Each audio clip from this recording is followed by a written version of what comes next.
Hello friends, welcome to परचम classes. आज का सेशन बहुत बहुत बहुत इंपॉर्टेंट सेशन है। आज हम बात करेंगे फिजिक्स के इंपॉर्टेंट टॉपिक्स के बारे में जो कि आपकी एग्जाम में डायरेक्ट अप्रोच करते हैं, डायरेक्ट पूछे जाते हैं। पूरे डिटेल सॉल्यूशन के साथ हम देखेंगे, पूरी थ्योरी कवर करेंगे, हर एक पॉइंट को कवर करते हुए चलेंगे। तो सबसे पहला जो टॉपिक है वो है वर्क, पावर और एनर्जी। यहां हम तीन टॉपिक्स को कवर करें। वर्क क्या है, एनर्जी क्या है और पावर क्या है, इन तीनों के कॉन्सेप्ट के बारे में बात करेंगे। ये जो आपके सामने मैथ बना है ये हमारा लास्ट रिवीजन में हमारा काम आएगा, जब हम सारे टॉपिक्स को क्या कर लेंगे, कवर कर लेंगे। तो सबसे पहले हमें क्या देखना है, हमें देखना है कि वर्क क्या होता है। इससे रिलेटेड हम कॉन्सेप्ट को डिस्कस करते हैं। तो चलिए, वर्क। अगर आपको सेशन पसंद आए तो सेशन को लाइक जरूर करना। वर्क, वर्क क्या है, ठीक है। या हम जब कोई भी काम करते हैं, जब कोई वर्क करते हैं तो हमें क्या जरूरत है। क्या आप 2 दिन तक खाना नहीं खाएंगे तो क्या कोई काम कर सकते हैं? नहीं ना। या अगर आप 10 दिन तक नहीं खाएंगे तो बिल्कुल भी नहीं कर पाएंगे, है ना। क्योंकि हमें कुछ भी काम करने के लिए, कुछ भी वर्क करने के लिए किसकी रिक्वायरमेंट होती है?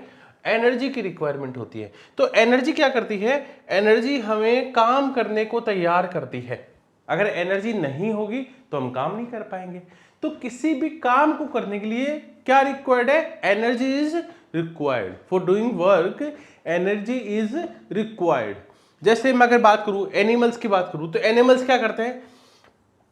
खाना खाते हैं और उनको एनर्जी मिलती है, ठीक है। ह्यूमंस भी कैसे करते हैं? खाना खाते हैं, हमें एनर्जी मिलती है। बट मशीनों को क्या है? मशीनें तो बहुत सारा काम करती हैं। मिक्सी, मिक्सी जल्दी से आपका मसाला पीस देती है। गाड़ी, आपने गियर डाला और गाड़ी चली गई। तो गाड़ी यानी जितनी भी मशीनें हमारे आसपास में, वो भी कोई ना कोई चीज जरूर खाती हैं। और वो क्या खाती हैं? वो खाती है फ्यूल।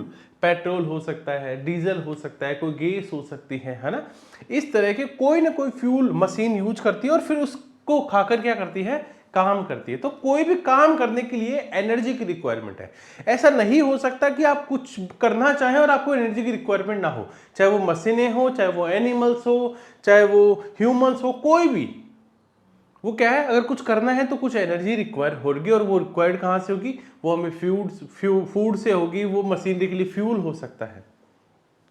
अगर मैं एक बात करूं, चलो ठीक है, मैं बोलूं कि सर जो मैं हार्ड वर्क कर रहा हूं, जो मैं प्रिपरेशन कर रहा हूं एसएससी की, रेलवे की, स्टेट पीसीएस की, यूपीएससी की, क्या वो मेरा हार्ड वर्क, मैं कितना काम करता हूं सर? सर मैं देखो पढ़ता भी हूं, मैं लिखता भी हूं, मैं ड्राइंग भी करता हूं, मैं बहुत सारी चीजें सोचता हूं, ठीक है, मैं एनालिसिस करता हूं चीजों को। इन सारी चीजों में मुझे कितनी एनर्जी चाहिए सर? और मैं इसके लिए अपनी एनर्जी को पूरा करने के लिए कहाँ से मुझे एनर्जी मिले? तो मैं सर अच्छा खाना खाता हूँ, ड्राई फ्रूट्स खाता हूँ, बहुत सारे फ्रूट्स खाता हूँ, ठीक है। लेकिन सर लेकिन साइंस, जब आप जाते हैं फिजिक्स में किसी साइंटिस्ट को पूछेंगे तो वो कहेंगे कि आपने तो कोई काम किया ही नहीं है। तो आप कहोगे कि ऐसे कैसे हो सकता है? मेरी तो यहाँ बहुत सारी एनर्जी कंज्यूम हो गई, मैंने तो बहुत सारा काम किया है। यहाँ सारा ये काम भी तो है, लिखना, पढ़ना, सुनना, गाना, सोचना, सिंगिंग करना, ये सब क्या है? ये सब गाना ही तो है। लेकिन फिजिक्स में इन सबको क्या नहीं मानते? वर्क नहीं मानते। जैसे मैं अगर ये कहूं कि मान लो एक आपके सामने एक रॉक है, चट्टान है, ठीक है। ये चट्टान होती है ऐसे, बिल्कुल सर, या मत कहना कि ये चट्टान दिख नहीं रही है ना, रॉक है, ये चट्टान है। एक बात बताओ, अगर मैं इस रॉक पर पुश करूं, ठीक है, मैं अपने हाथों से क्या करूं, आप अपने हाथों से इसको पुश करो और बहुत आपने दम लगाया तो आपको पसीने आएंगे, बिल्कुल सही। आपकी एनर्जी खत्म हो जाएगी, हाँ सर हो जाएगी। आप क्या कहेंगे? इस पर्सन ने कोई काम किया है? जीरो, कोई काम नहीं किया। First point. दूसरा, एक पर्सन खड़ा है सूटकेस अपने सर पे लिए हुए, ठीक है, और बहुत देर से खड़ा है, बहुत देर से खड़ा है, बहुत देर से खड़ा है। उसको थक जाएगा ना, वो उसके हाथ थक जाएंगे, उसको पसीने आने लगेंगे, दर्द होने लगेगा बॉडी में कि यार बहुत देर हो गई खड़े हुए सामान को, है ना। स्कूल में ऐसा होता था, बिल्कुल सही।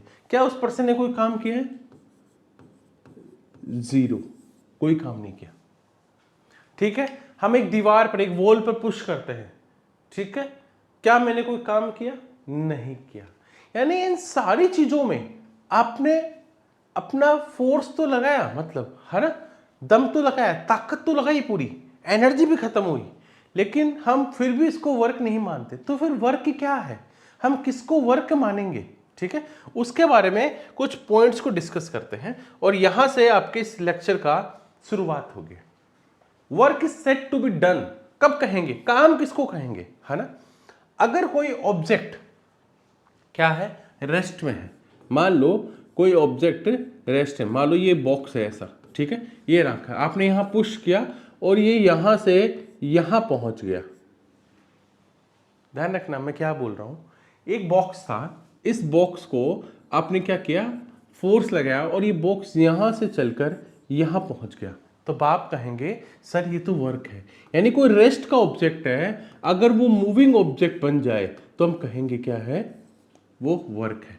तो सेकंड पॉइंट क्या है, सेकंड पॉइंट इंपॉर्टेंट है कि कोई ऑब्जेक्ट मूविंग है ना, कोई ऑब्जेक्ट चल रहा है बहुत तेजी से, है ना, और आपने उसको रोक लिया, रेस्ट करवा दिया, तब आप कहोगे सर ये तो क्या है, ये तो वर्क है। यानी सर मूविंग ऑब्जेक्ट को रेस्ट में और रेस्ट ऑब्जेक्ट को मूविंग में, ठीक है। एक चीज और इंपॉर्टेंट है, तीसरी है, मान लो कोई ऑब्जेक्ट है ना, वो ऑब्जेक्ट क्या है, चल रहा है, मूविंग पोजीशन में है ना, मान लो वो 15 किलोमीटर पर आवर की स्पीड से चल रहा है, आपने इसकी स्पीड में फोर्स लगाया और 25 किलोमीटर पर आवर की स्पीड कर दी, इसका मतलब क्या है, इसका मतलब ये भी क्या है, वर्क है। ठीक है सर, कुछ समझ नहीं आ रहा लेकिन इसका कॉन्सेप्ट का कुछ कुछ समझ में आ रहा है। अगर मैं फोर्थ पॉइंट की बात करूं, ठीक है, अगर मैं फोर्थ पॉइंट की बात करूं, कोई ऑब्जेक्ट है वो इस शेप का है ना, तो आपने इसको इस शेप में चेंज कर दिया, तो क्या है, शेप में चेंज भी क्या होता है, वर्क होता है। यानी सर एक सिंपल सी बात बताओ, आप कह रहे हो कोई ऑब्जेक्ट रेस्ट में है वो मूविंग में आ जाएगा तो भी वो वर्क है, कोई ऑब्जेक्ट मूविंग है उसको रेस्ट में ले आओगे तो भी वर्क है, कोई ऑब्जेक्ट की वेलोसिटी में चेंज कर दो, इसमें क्या चेंज हो रहा है ना, वेलोसिटी में चेंज, वेलोसिटी में नहीं, इसमें हम डायरेक्शन को भी इंक्लूड करते हैं, बिल्कुल सही है। किसी ऑब्जेक्ट की शेप में चेंज क्या होता है, वर्क होता है। तो साइंटिफिक कॉन्सेप्ट में वर्क क्या है, जब वर्क का सिंपल सा एक कॉन्सेप्ट है, कुछ भी नहीं है, जब किसी ऑब्जेक्ट पर आप फोर्स अप्लाई करते हैं, क्या ध्यान रखना, बहुत इंपॉर्टेंट बात बोल रहा हूं कि जब किसी ऑब्जेक्ट पर आप क्या करते हैं, फोर्स अप्लाई करते हैं, जैसे आप देखोगे force should be applied on the body, कोई फोर्स अप्लाई किया आपने, पुश किया किसी तरीके से, ऐसे पुश किया, पुल किया, किसी भी तरफ से आपने फोर्स अप्लाई किया, और फोर्स अप्लाई करने के बाद वो ऑब्जेक्ट डिस्प्लेस्ड हो गया, वो ऑब्जेक्ट क्या हो गया, डिस्प्लेस्ड हो गया, उसकी पोजीशन चेंज हो गई, ध्यान रखना, पोजीशन है ना, पोजीशन चेंज हो गई। सर एक बात बताओ, थोड़ा सा कॉन्सेप्ट यहां समझाइए, सर आपने रेस्ट में था, आपने फोर्स अप्लाई किया, यहां से यहां पोजीशन चेंज हुई, बिल्कुल हो गई सर। अगर मैं कहूँ मूविंग ऑब्जेक्ट चलता हुआ था बहुत तेजी, आपने फोर्स अप्लाई किया, रुक गया, तो क्या हुआ, पोजीशन चेंज हो गई, बिल्कुल सर हो गई। कोई 15 किलोमीटर था, पुश किया 25 होगी, तो जल्दी से पोजीशन चेंज हुई, बिल्कुल सही है। तो एक बात समझ में आ रही है कि सर वर्क फिजिक्स की कंडीशन में क्या है, कंडीशन है कि किसी भी ऑब्जेक्ट पे फोर्स अप्लाई होना चाहिए। अब आपने यहां क्या किया था, यहां आपने इस रॉक पर, इस चट्टान पर फोर्स अप्लाई किया, लगाया भी, लेकिन क्या चट्टान यहां से यहां पहुंच गई, नहीं पहुंची ना, इसीलिए हमने क्या कहा, यहां पर वर्क हुआ ही नहीं, वर्क इस कंडीशन में हो रहा है। जैसे मैं बताता हूं कुछ एग्जांपल्स कि सर वर्क कहां है, उसकी बात करिए। जैसे जैसे आपने क्या किया, आपने एक साइकिल है, ठीक है, उस साइकिल पर पैडल दिया साइकिल पर, और साइकिल यहां थी और यहां चलकर आ गई थोड़ी देर में, बिल्कुल सर, फोर्स भी लगाया, फोर्स पैडल पे फोर्स लगाया, है ना, और साइकिल यहां से वहां होगी, डिस्प्लेस्ड हो गई, सर ये तो वर्क है। ठीक है, एक कोई सामान है, ये नीचे रखा था, आपने फोर्स लगाया ऊपर की तरफ और उसको ऊपर ले गए, सामान नीचे था, आप ऊपर ले गए, नीचे से ऊपर ले जाने पर पोजीशन चेंज हुई, बिल्कुल सही है, और फोर्स भी अप्लाई हुआ, डिस्प्लेस्ड हुआ ऑब्जेक्ट, इसका मतलब क्या है, वर्क है। तो काम क्या है, वर्क क्या है, इसकी डेफिनेशन और इसकी कंडीशंस को हमने देखा है।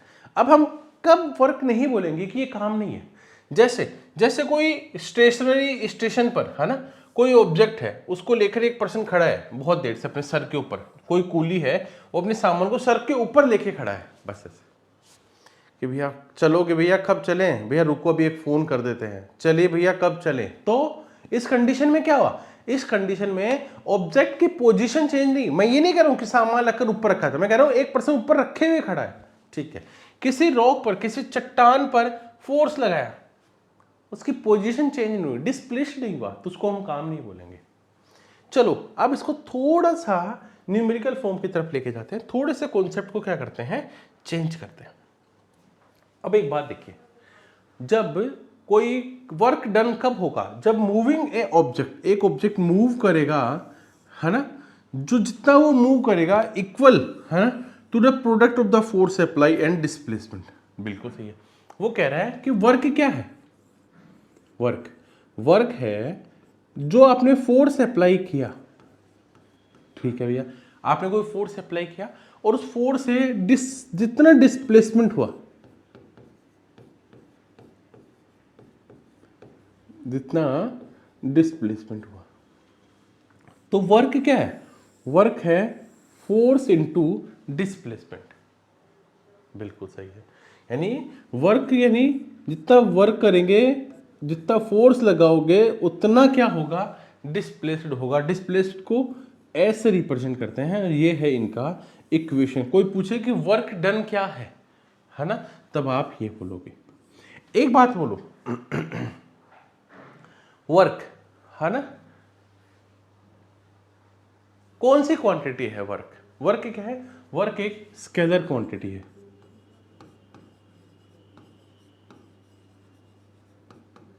वर्क क्या है, स्केलर क्वांटिटी है। कौन कौन सी, वेक्टर, स्केलर और वेक्टर, दो क्वांटिटीज होती हैं, बिल्कुल सही है। अब आते हैं कि वर्क की हमने जनरल इक्वेशन तो पढ़ ली कि वर्क क्या है, उसको कैसे कैलकुलेट करेंगे। सर यूनिट ऑफ वर्क क्या है, काम की यूनिट क्या होती है। देखो यूनिट सिंपल सी बात है कि वर्क को किसमें कैलकुलेट करते हैं, हमेशा जूल में करते हैं। किसमें, वर्क की ऐसा यूनिट क्या है, जूल। बहुत इंपॉर्टेंट है, एग्जाम में पूछते हैं।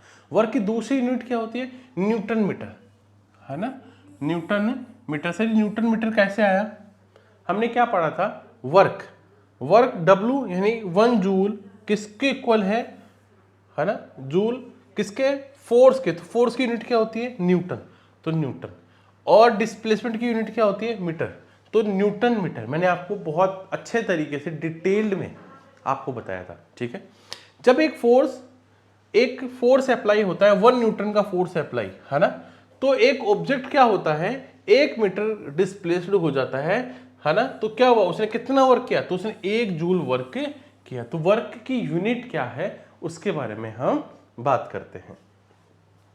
अगर मैं बात करूं आपको, बहुत इंपॉर्टेंट, आज क्या है, ऑफ चल रहा है आप सबके लिए, बिल्कुल जाइए परचम क्लासेस पर और क्या कर सकते हैं, आज 51% ऑफ है, ठीक है।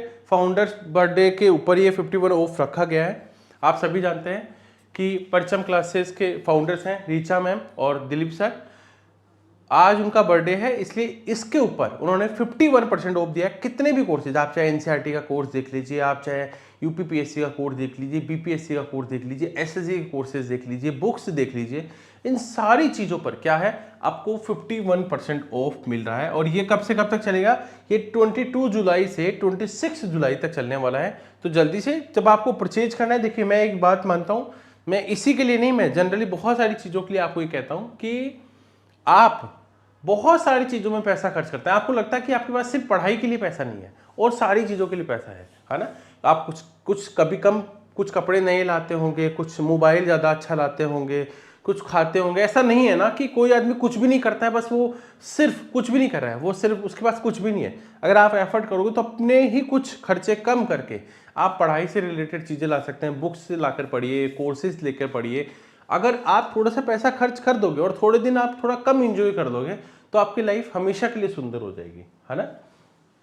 अब हम बात करते हैं कि ठीक है, हम कुछ काम को, है ना, उसके अमाउंट को डिपेंड करते हैं, कैसे कौन कौन से फैक्टर्स उस पर डिपेंड होते हैं। जैसे कि मान the amount of work done depend on the following factor, कि काम करने का जो अमाउंट है वो किस पे डिपेंड है? जैसे मैग्नीट्यूड ऑफ फोर्स, आप जितना फोर्स लगाएंगे, अगर ज्यादा फोर्स लगाएंगे तो ज्यादा अमाउंट वर्क होगा, ठीक है, बिल्कुल सही है। ज्यादा फोर्स लगाओ तो ज्यादा काम होगा। डिस्प्लेसमेंट, अगर आप ज्यादा डिस्प्लेसमेंट होगा इसका मतलब क्या है, आपने ज्यादा अमाउंट हुआ, काम हुआ, ठीक है। तो कहीं ना कहीं, क्योंकि यही तो बात है, ज्यादा फोर्स ज्यादा डिस्प्लेसमेंट, है ना, ज्यादा वर्क हुआ। तो दो चीजों पे डिपेंड कर रहा है, मैग्नीट्यूड ऑफ फोर्स, फोर्स के मैग्नीट्यूड पर, और डिस्प्लेसमेंट पर। बिल्कुल सही है, दो चीजें हमने देख ली, है ना। अब आते हैं हम पॉजिटिव, नेगेटिव और जीरो वर्क कि पॉजिटिव वर्क क्या है, नेगेटिव वर्क क्या है, और जीरो वर्क क्या है, ठीक है। अगर आपको सेशन पसंद आए तो सेशन को लाइक करना मत भूलना।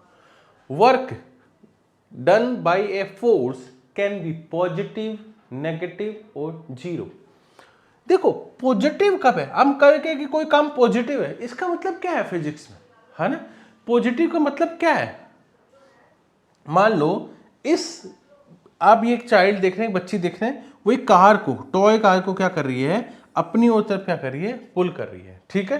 तो इसने फोर्स किस डायरेक्शन में लगाया, इस डायरेक्शन में, अपनी ओर, और कार का मोशन भी किधर है, इधर ही जाएगी कार, बिल्कुल सही है। तो जिस डायरेक्शन में फोर्स लगा रहे हो उसी डायरेक्शन में अगर मोशन हो जाए ऑब्जेक्ट का, तो हम कहेंगे कि वो वर्क डन क्या है, पॉजिटिव है। A child pulled a toy car with a string horizontally on the ground. His work done is positive. क्यों? क्योंकि उसका जो फोर्स था, उस फोर्स की डायरेक्शन ये थी, और जो ऑब्जेक्ट था, उस ऑब्जेक्ट का जो मोशन था वो भी क्या था, इसी डायरेक्शन में। तो दोनों एक ही डायरेक्शन में, जिस डायरेक्शन में फोर्स लगाया उसी डायरेक्शन में मोशन है। इसका मतलब क्या है, ये फोर्स पॉजिटिव है, ठीक है, ओके। कब हम कहेंगे कि कोई वर्क डन जो है, जो काम किया गया वो नेगेटिव है, जब एक फोर्स है ना अप्लाई होता है ना, direction of the motion, motion के डायरेक्शन के अपोजिट। जैसे मान लो आपके पास एक फुटबॉल, आपने एक फुटबॉल भी किक किया, अब आपके पास फुटबॉल इधर आ रही है इधर है, और आपने किक इस तरफ तक किया, तो अपोजिट डायरेक्शन में हुआ, मोशन के अपोजिट डायरेक्शन में हुआ, तो डायरेक्शन ऑफ मोशन के अपोजिट डायरेक्शन में फोर्स अप्लाई किया है। इसका मतलब क्या है, वर्क डन क्या है, नेगेटिव है, बिल्कुल सही है। When a kick on football laying on the ground, the force or kick move the football, is direction of the force apply and motion of the same, तो work done is positive, ठीक है।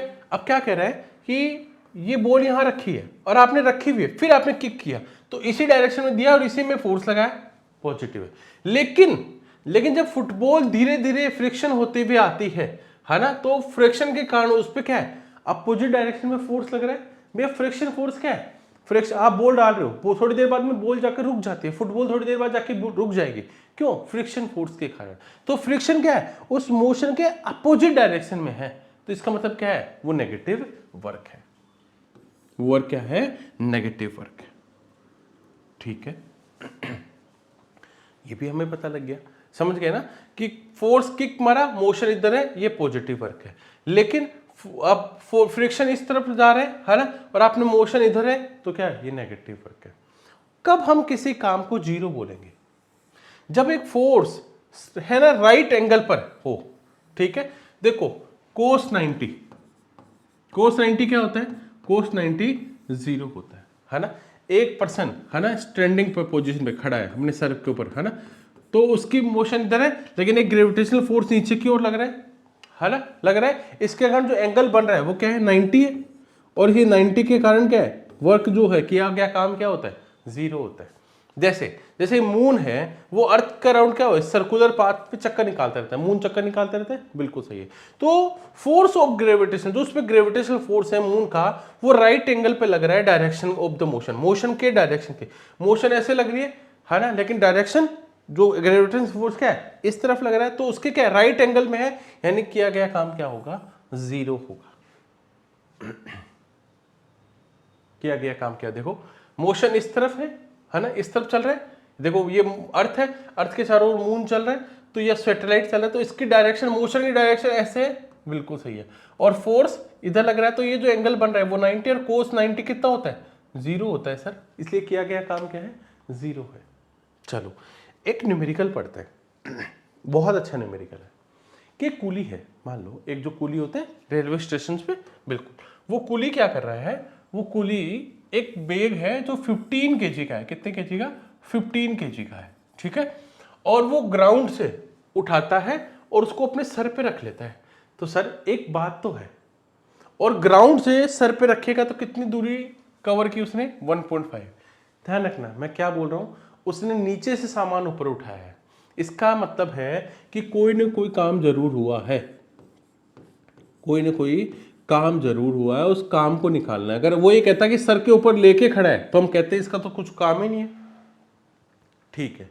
अब वो कह रहा है कि कितना काम किया है कूली ने यहां से उठाकर सर पे रखने का। आप कह रहे हैं सर अलग ही चीज कैलकुलेट करवा रहे, बिल्कुल मैं बोलूंगा भैया वो पहले तो ये बताओ कि उस ऑब्जेक्ट का मास कितना है, तो आप कहोगे सर 15 केजी, 15 केजी का है वो जो बॉक्स था, है ना, और यहां से उठाया था अपने सर पे रखा था, तो उसने 1.5 मीटर का डिस्प्लेसमेंट भी कवर किया।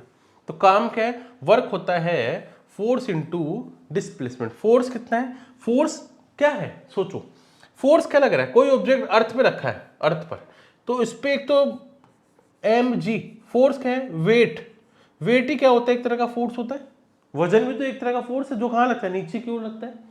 m क्या है, m यहां है मास, और g क्या है, gravity, acceleration due to gravity, ठीक है। अब ये जो था वो फोर्स था और डिस्प्लेसमेंट हुआ, तो फोर्स कितना है, फोर्स है 15, क्या है, फोर्स 15 है, और g की वैल्यू कितनी है, m की वैल्यू 15 है, ठीक है। तो g की वैल्यू है, g की अर्थ की 9.8 मीटर पर सेकंड स्क्वायर होती है, यही होती है, बिल्कुल सही। तो इसको मैंने अप्रोक्स 10 मान लिया।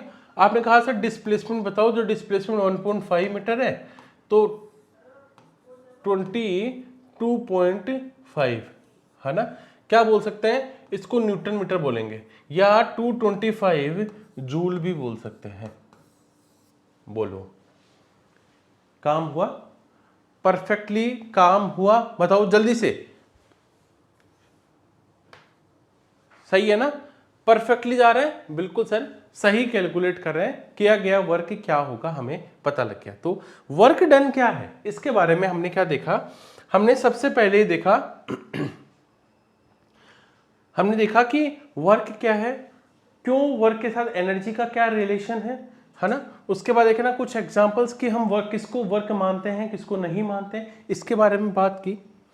उसके बाद हमने देखा कि वर्क डन की कंडीशन क्या है और साइंटिफिक कॉन्सेप्शन क्या है वर्क को लेकर, कि किसको वो वर्क समझते हैं और उसकी कंडीशंस क्या है, उनके बारे में बात की। उसके बाद हमने देखा कि हमने किसको वर्क माना है, साइकिल को पैडल माना, लिफ्टिंग में सामान को सर के ऊपर रखना, कूली किसको वर्क नहीं मानते हैं, और फिर एक फॉर्मूला निकाला जो है कि फोर्स इंटू डिस्प्लेसमेंट, वर्क क्या है, फोर्स इंटू डिस्प्लेसमेंट, और हमने उसकी यूनिट्स के बारे में बात की कि यूनिट क्या है फोर्स की, ठीक है, न्यूटन मीटर होती है, जूल होती है, और हमने देखा कि 1 न्यूटन फोर्स लगाने पर 1 मीटर का डिस्प्लेसमेंट होगा, इसका मतलब 1 जूल एनर्जी, 1 जूल वर्क काम करने को मिला। फिर हमने देखा कि जो वर्क ऑफ, या फिर मैंने आपको ऑफर के बारे में बात की, 51% फ्लैट ऑफर चल रहा है। अमाउंट ऑफ वर्क डन, है ना, कौन कौन से फैक्टर्स पर डिपेंड होता है कि फोर्स का मैग्नीट्यूड कितना है, डिस्प्लेसमेंट कितना होगा, इसके बारे में बात की। फिर एक इंपॉर्टेंट कॉन्सेप्ट जो कि क्या है कि वर्क पॉजिटिव होगा, नेगेटिव होगा या जीरो होगा, इसके बारे में बात की। मैंने बताया कि जब जिस डायरेक्शन में फोर्स है अगर उसी के डायरेक्शन की तरफ मोशन हो रहा है तो वो पॉजिटिव वर्क है ना, इसके अगेंस्ट है तो नेगेटिव वर्क है ना, और क्या है अगर एक राइट एंगल पे है तो क्या है, जीरो है, इसके बारे में बात की। इन सब के बारे में बात करने के बाद मैंने एक जनरल एमसीक्यू लिया और उसके बारे में मैंने आपको समझाया। अब आता है एनर्जी।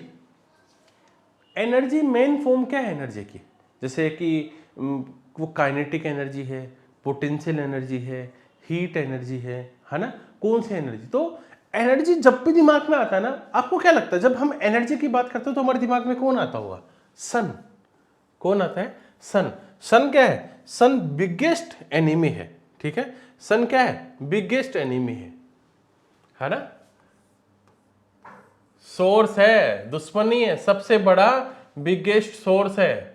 दुश्मन ही है। अगर सन नहीं होगा तो आप कल्पना भी नहीं कर सकते जीवन में, है ना। सन के बिना कल्पना भी नहीं कर सकते। 10 दिन सन नहीं आता ना तो आप हिल जाते हो अंदर से, क्या एनर्जी नहीं है यार, आज अजीब सा दिन है ना। सूरज निकलता था 10 दिन बाद कितनी एनर्जी फील होती है ना। तो सन क्या है, is the biggest source of energy. Solar, दुनिया में जो कब्जा चल रहा है इस समय इलेक्ट्रिसिटी के रिगार्डिंग, है ना, मोटर व्हीकल के रिगार्डिंग, सब क्या है, सब एनर्जी तो है। ये सनलाइट की तो बात कर रहे हैं, ठीक है। तो सन बिगेस्ट सोर्स है एनर्जी का, बिल्कुल सही है।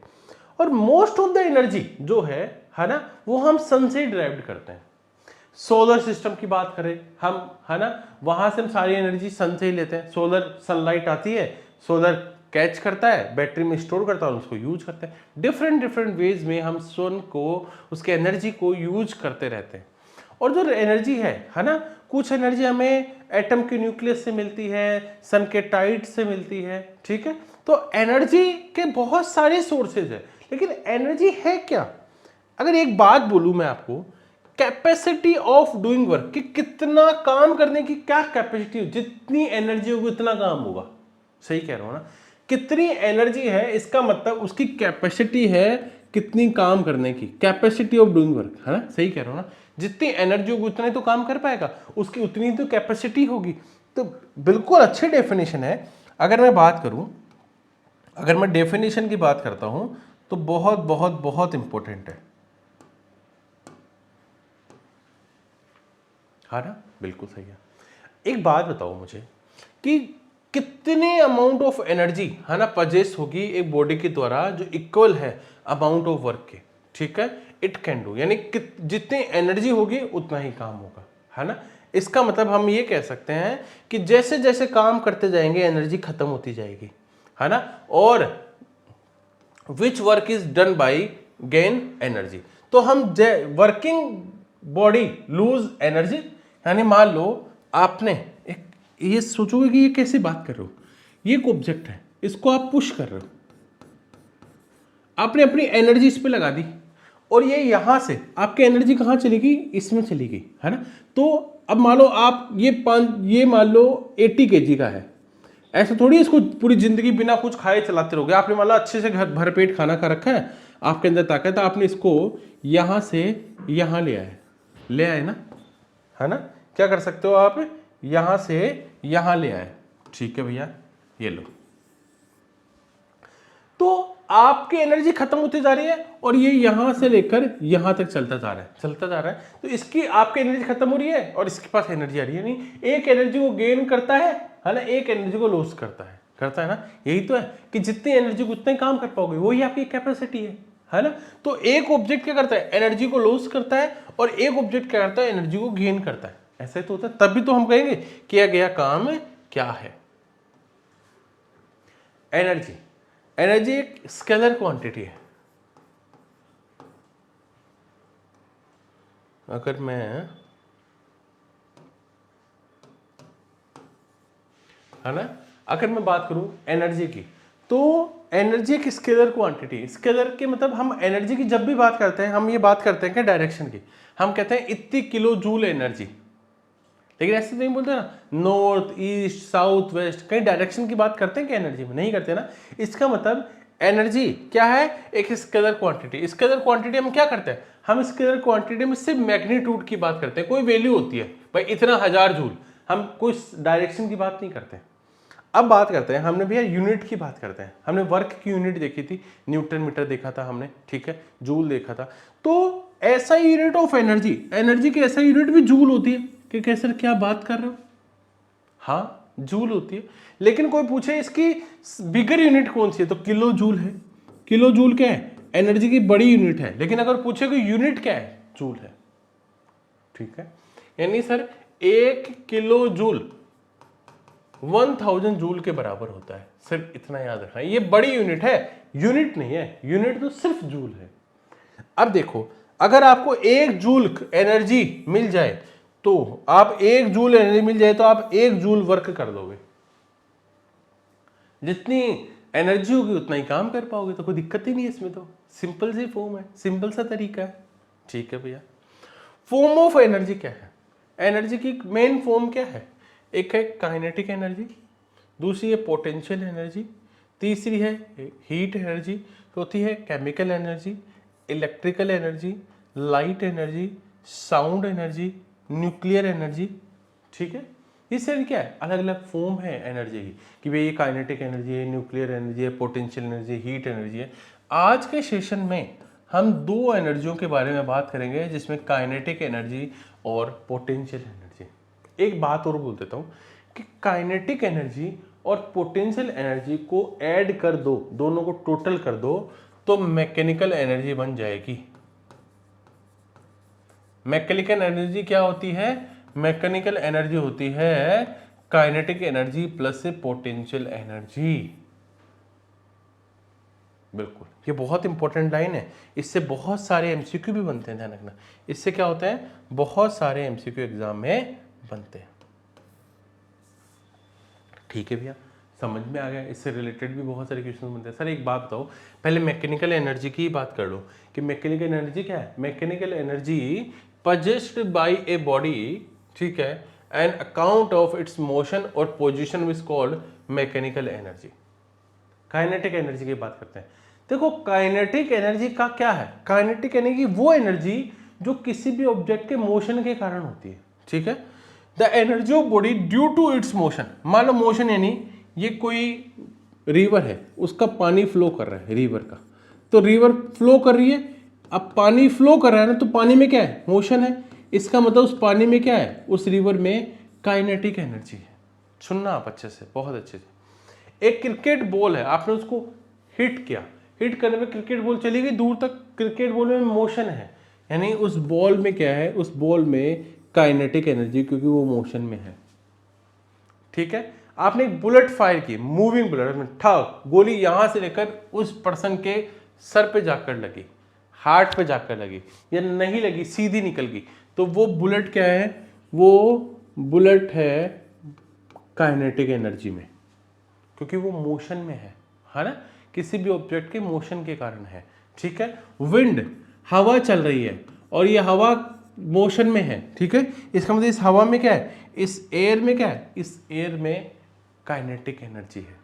कोई एथलीट है ना, रनिंग कर रहा है, तो यहां से यहां दौड़ रहा है, यानी इसका मतलब ये क्या है, ये जो रनिंग है, एथलीट है, वो क्या है, काइनेटिक एनर्जी में है। कोई स्टोन है, आप किसी बॉल को ऐसे डाल रहे हो, किसी रोलिंग स्टोन को देखोगे, वो क्या है, यानी किसी भी ऑब्जेक्ट के, है ना, अगर उस ऑब्जेक्ट में मोशन है, इसका मतलब क्या है, इसका मतलब उसमें काइनेटिक एनर्जी है। इसका मतलब उसमें कौन सी एनर्जी है, उसमें काइनेटिक एनर्जी है।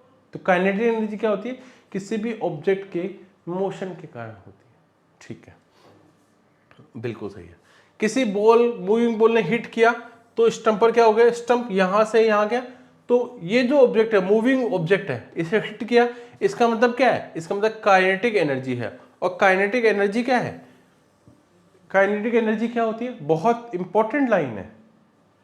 काइनेटिक एनर्जी डायरेक्टली प्रोपोर्शनल होती है मास के, ठीक है, and square of the velocity, velocity के स्क्वायर के। ठीक है भैया, एक काम करते हैं, थोड़ा सा इसको सीखते हैं, ताकि ये पता लगता है कि काइनेटिक एनर्जी का फॉर्मूला कैसे बना था।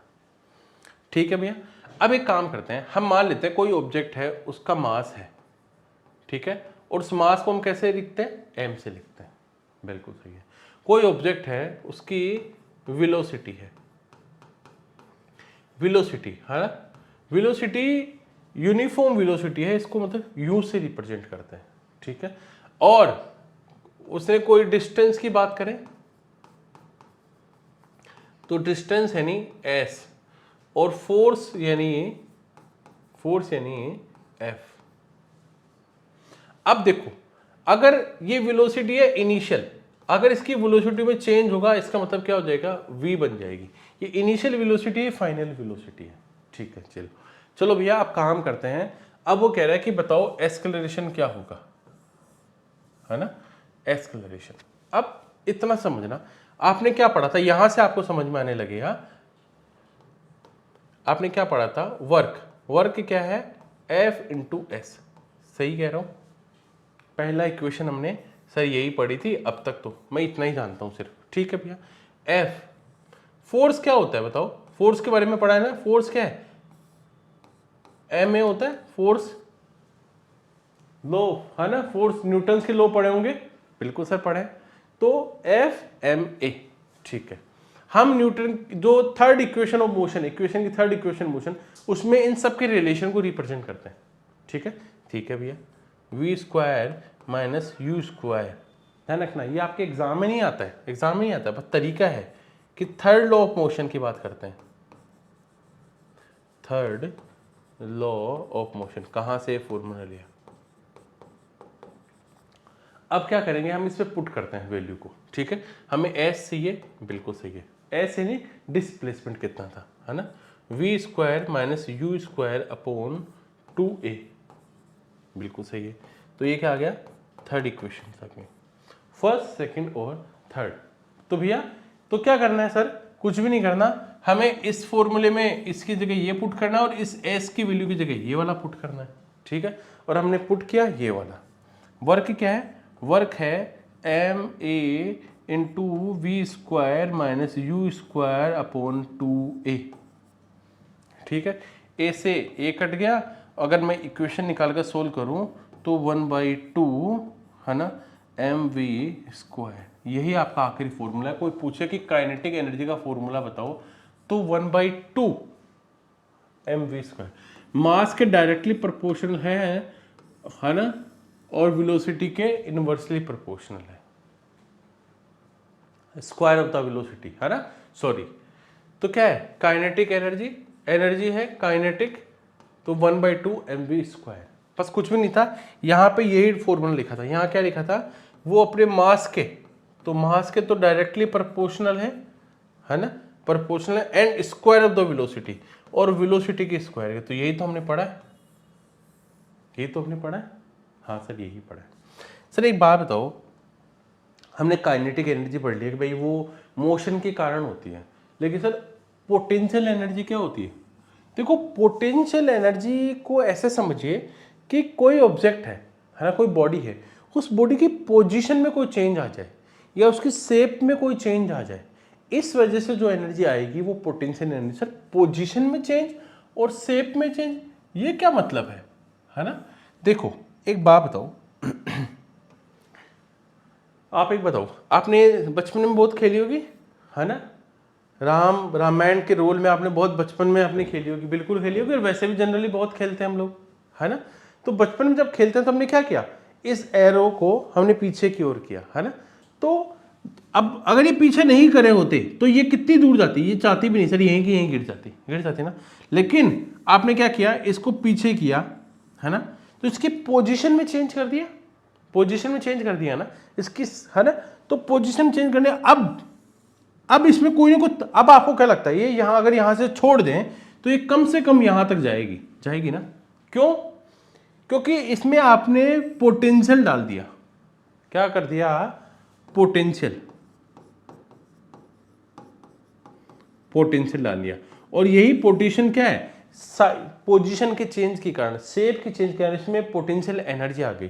तो ये जो कंडीशन है वो तो पोटेंशियल एनर्जी है, और यहां से छूटकर यहां आ गई तो इसमें मोशन आ गया, इसका मतलब पोटेंशियल के बाद क्या आ गई, इसमें काइनेटिक एनर्जी आ गई जब आप इसको छोड़ दोगे। तो किसी ऑब्जेक्ट की पोजीशन के कारण, उसकी शेप के कारण जो भी एनर्जी उसमें स्टोर होगी उसको पोटेंशियल एनर्जी कहते हैं। जैसे आपने क्या किया, डैम, पानी स्टोर कर लिया डैम में, अब पानी, बहुत सारा पानी इकट्ठा हो गया, है ना, तो आपने क्या कर दिया, पानी के अंदर पोटेंशियल एनर्जी डाल दी, छोड़ दोगे बहुत दूर तक फ्लो करेगा। थोड़े दिनों पहले ऐसे ही होता, पाकिस्तान का पानी हमने रोक लिया था, ऑपरेशन सिंदूर के समय रोक लिया था पानी, अब रोक लिया, क्या करे, बहुत सारा पानी छोड़ दिया, नहीं दे रहे, वो कह रहे पानी दे दो, हम कह रहे नहीं देंगे, पानी दे दो, हम कह रहे नहीं देंगे, प्यास से मर गए, और कहा कि अब दे दो, दे दिया, एक साथ पानी चला गया, बाढ़ आ गई, है ना, बिल्कुल सही है।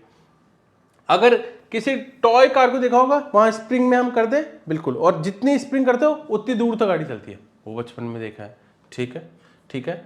अब बैंड स्ट्रिंग इन बो हमने देख लिया, वो उसमें पोटेंशियल है, तो इन सब में उनकी पोजीशन के कारण, उसकी शेप के कारण क्या हो रहा है, उनमें एनर्जी स्टोर हो रही है, और जो ये एनर्जी है वो क्या है, बाद में किसमें चेंज हो जाती है, काइनेटिक एनर्जी में चेंज हो जाती है। और हम तो ये जानते हैं कि एक एनर्जी दूसरी एनर्जी में क्या होती है, स्टोर होती है, क्या होती है, एक एनर्जी दूसरी एनर्जी में क्या होती है, स्टोर होती है। पहले क्या थी, पोटेंशियल एनर्जी थी, और उसके बाद में क्या आ गया, उसमें बाद में उसमें आ गया काइनेटिक एनर्जी। तो काइनेटिक एनर्जी, पोटेंशियल एनर्जी किस में चेंज हो गई?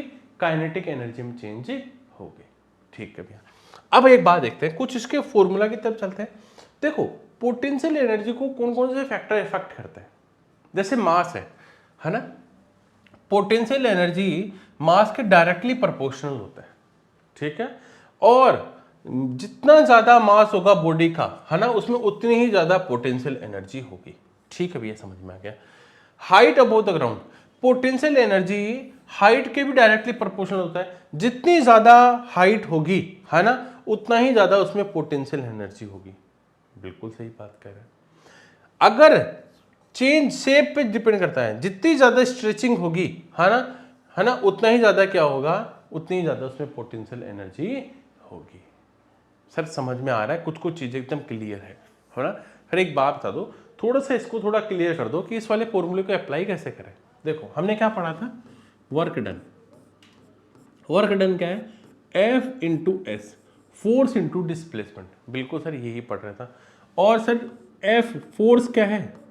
फोर्स सर हमने देखा था mg होता है ना, m इंटू जी। अच्छा यहां डिस्टेंस क्या है? अगर मैं हाइट की बात करता हूं, है ना, अगर कोई ऑब्जेक्ट हाइट पर है तो उसके लिए डिस्टेंस क्या है? h। उसके लिए कोई ऑब्जेक्ट हाइट पर उसकी पोटेंशियल एनर्जी क्या होगी? इसका मतलब उसका जो डिस्प्लेसमेंट होगा वो h होगा। बिल्कुल सर, बिल्कुल कंफर्म पता है। तो इसका मतलब सर वर्क क्या है? वर्क क्या है? mgh। mgh क्या है?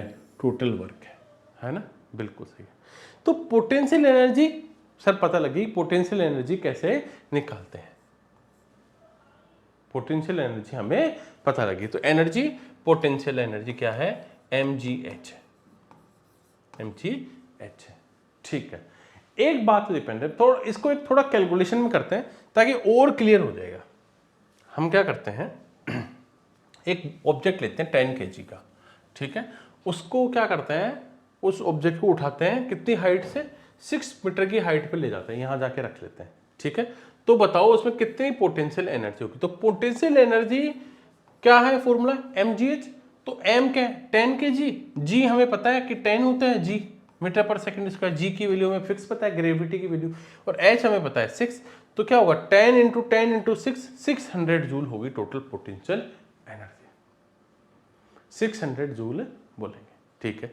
ट्रांसफॉर्मेशन ऑफ एनर्जी, देखो एनर्जी हमेशा क्या होती है? एक फॉर्म से दूसरी फॉर्म में चेंज होती है ना, एक फॉर्म से दूसरी फॉर्म में चेंज होती है, और उसी को क्या है? उसी को ट्रांसफॉर्मेशन ऑफ एनर्जी बोलते हैं।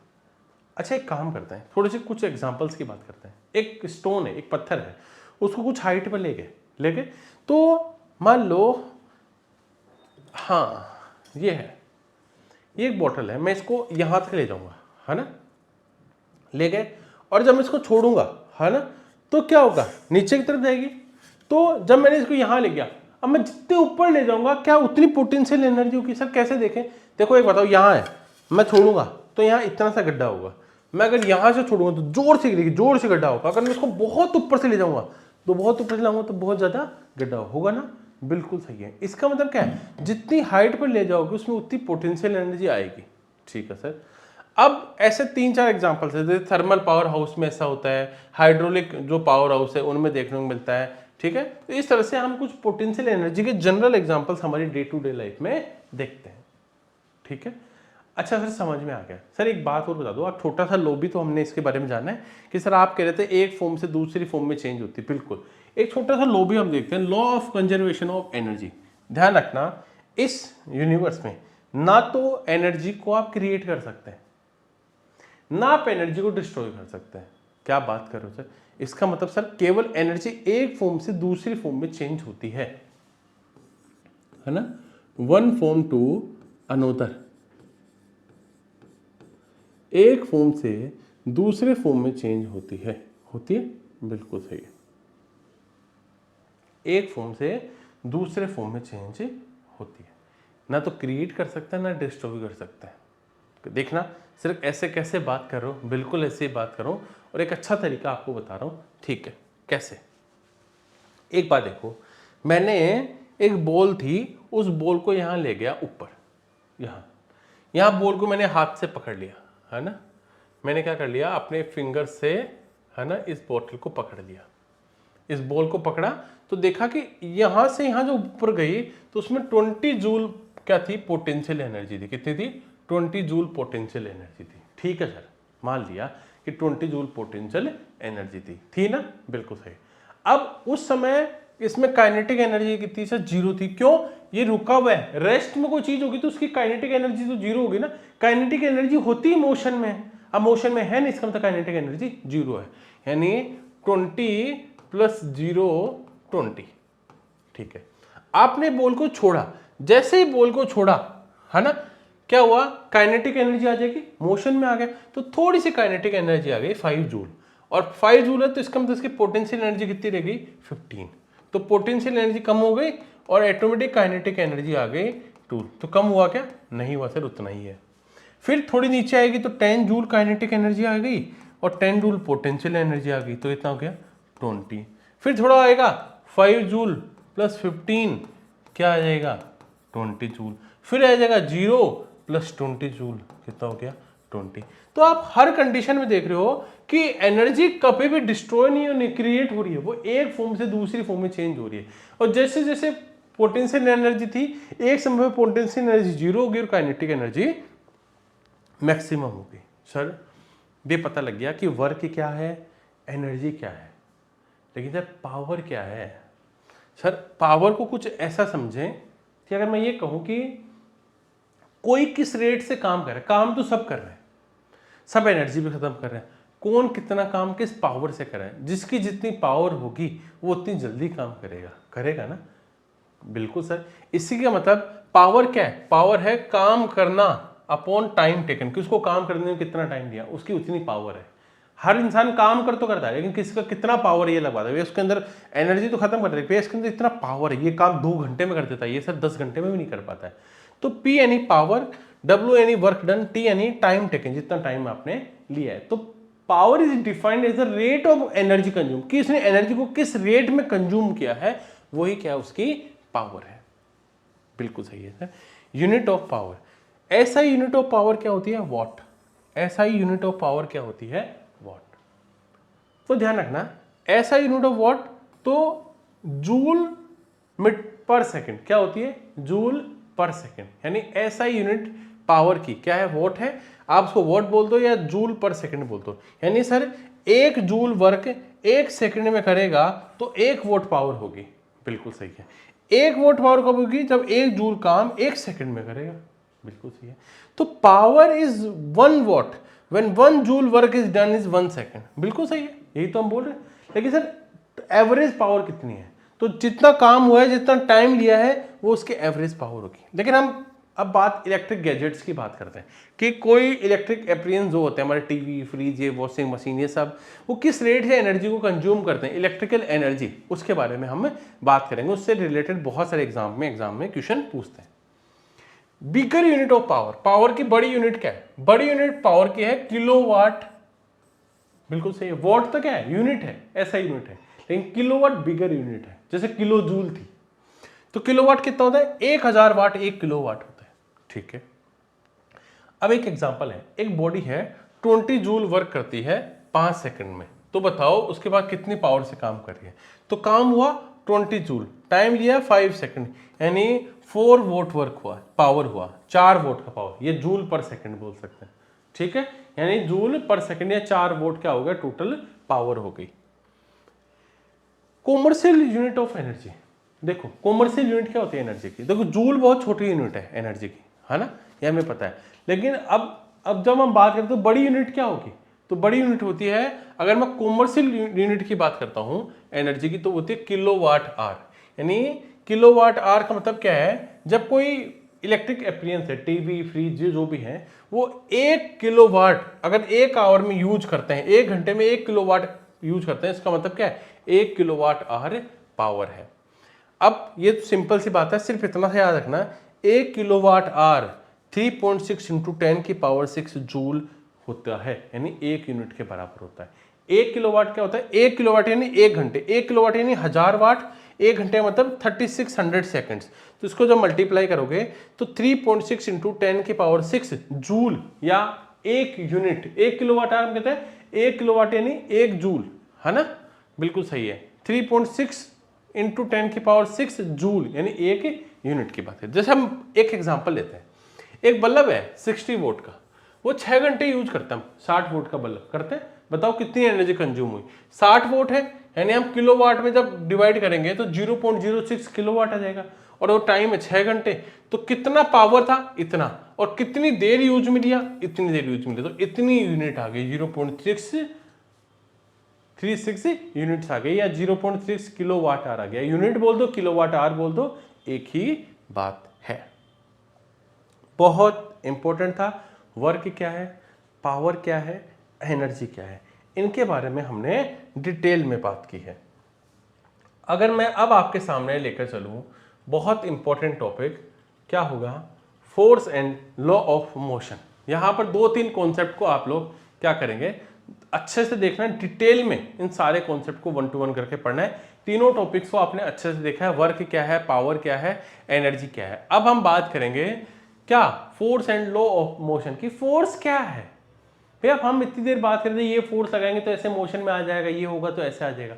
फोर्स क्या है, फोर्स एक एक्सटर्नल एफर्ट है, बाहर से किया गया एक्सटर्नल एफर्ट है, जो किसी भी ऑब्जेक्ट को, मूव ऑब्जेक्ट को क्या कर सकता है, रेस्ट में ला सकता है, और किसी भी ऑब्जेक्ट की स्पीड में चेंज कर सकता है ना, मूविंग ऑब्जेक्ट की, और उसकी डायरेक्शन में चेंज कर सकता है, उसकी शेप और साइज में चेंज कर सकता है, वही है force. Force is an external effort which may move a body, एक बॉडी को मूव कर सकता है, एक रेस्ट पे ला सकता है, एक ऑब्जेक्ट को मूविंग में ला सकता है, उसको रेस्ट में ला सकता है, उसकी डायरेक्शन में चेंज कर सकता है, उसकी स्पीड में चेंज कर सकता है, उसकी शेप में चेंज कर सकता है, उसमें साइज में चेंज कर सकता है। ये पावर किसके पास है, इस काम सिर्फ फोर्स कर सकता है, वो एक एक्सटर्नल एफर्ट है। एफर्ट क्या कर सकता है वो भैया, force can move a body at rest, जो रेस्ट पे रखी है उसको मोशन में ला सकता है। रखी है, फोर्स लगाओगे यहां से वहां चली जाएगी। एक जो मूविंग ऑब्जेक्ट है उसको रोक लेगा, रुको रुको रुको, तो क्या कर सकता है, स्टॉप कर सकता है, बिल्कुल सही है।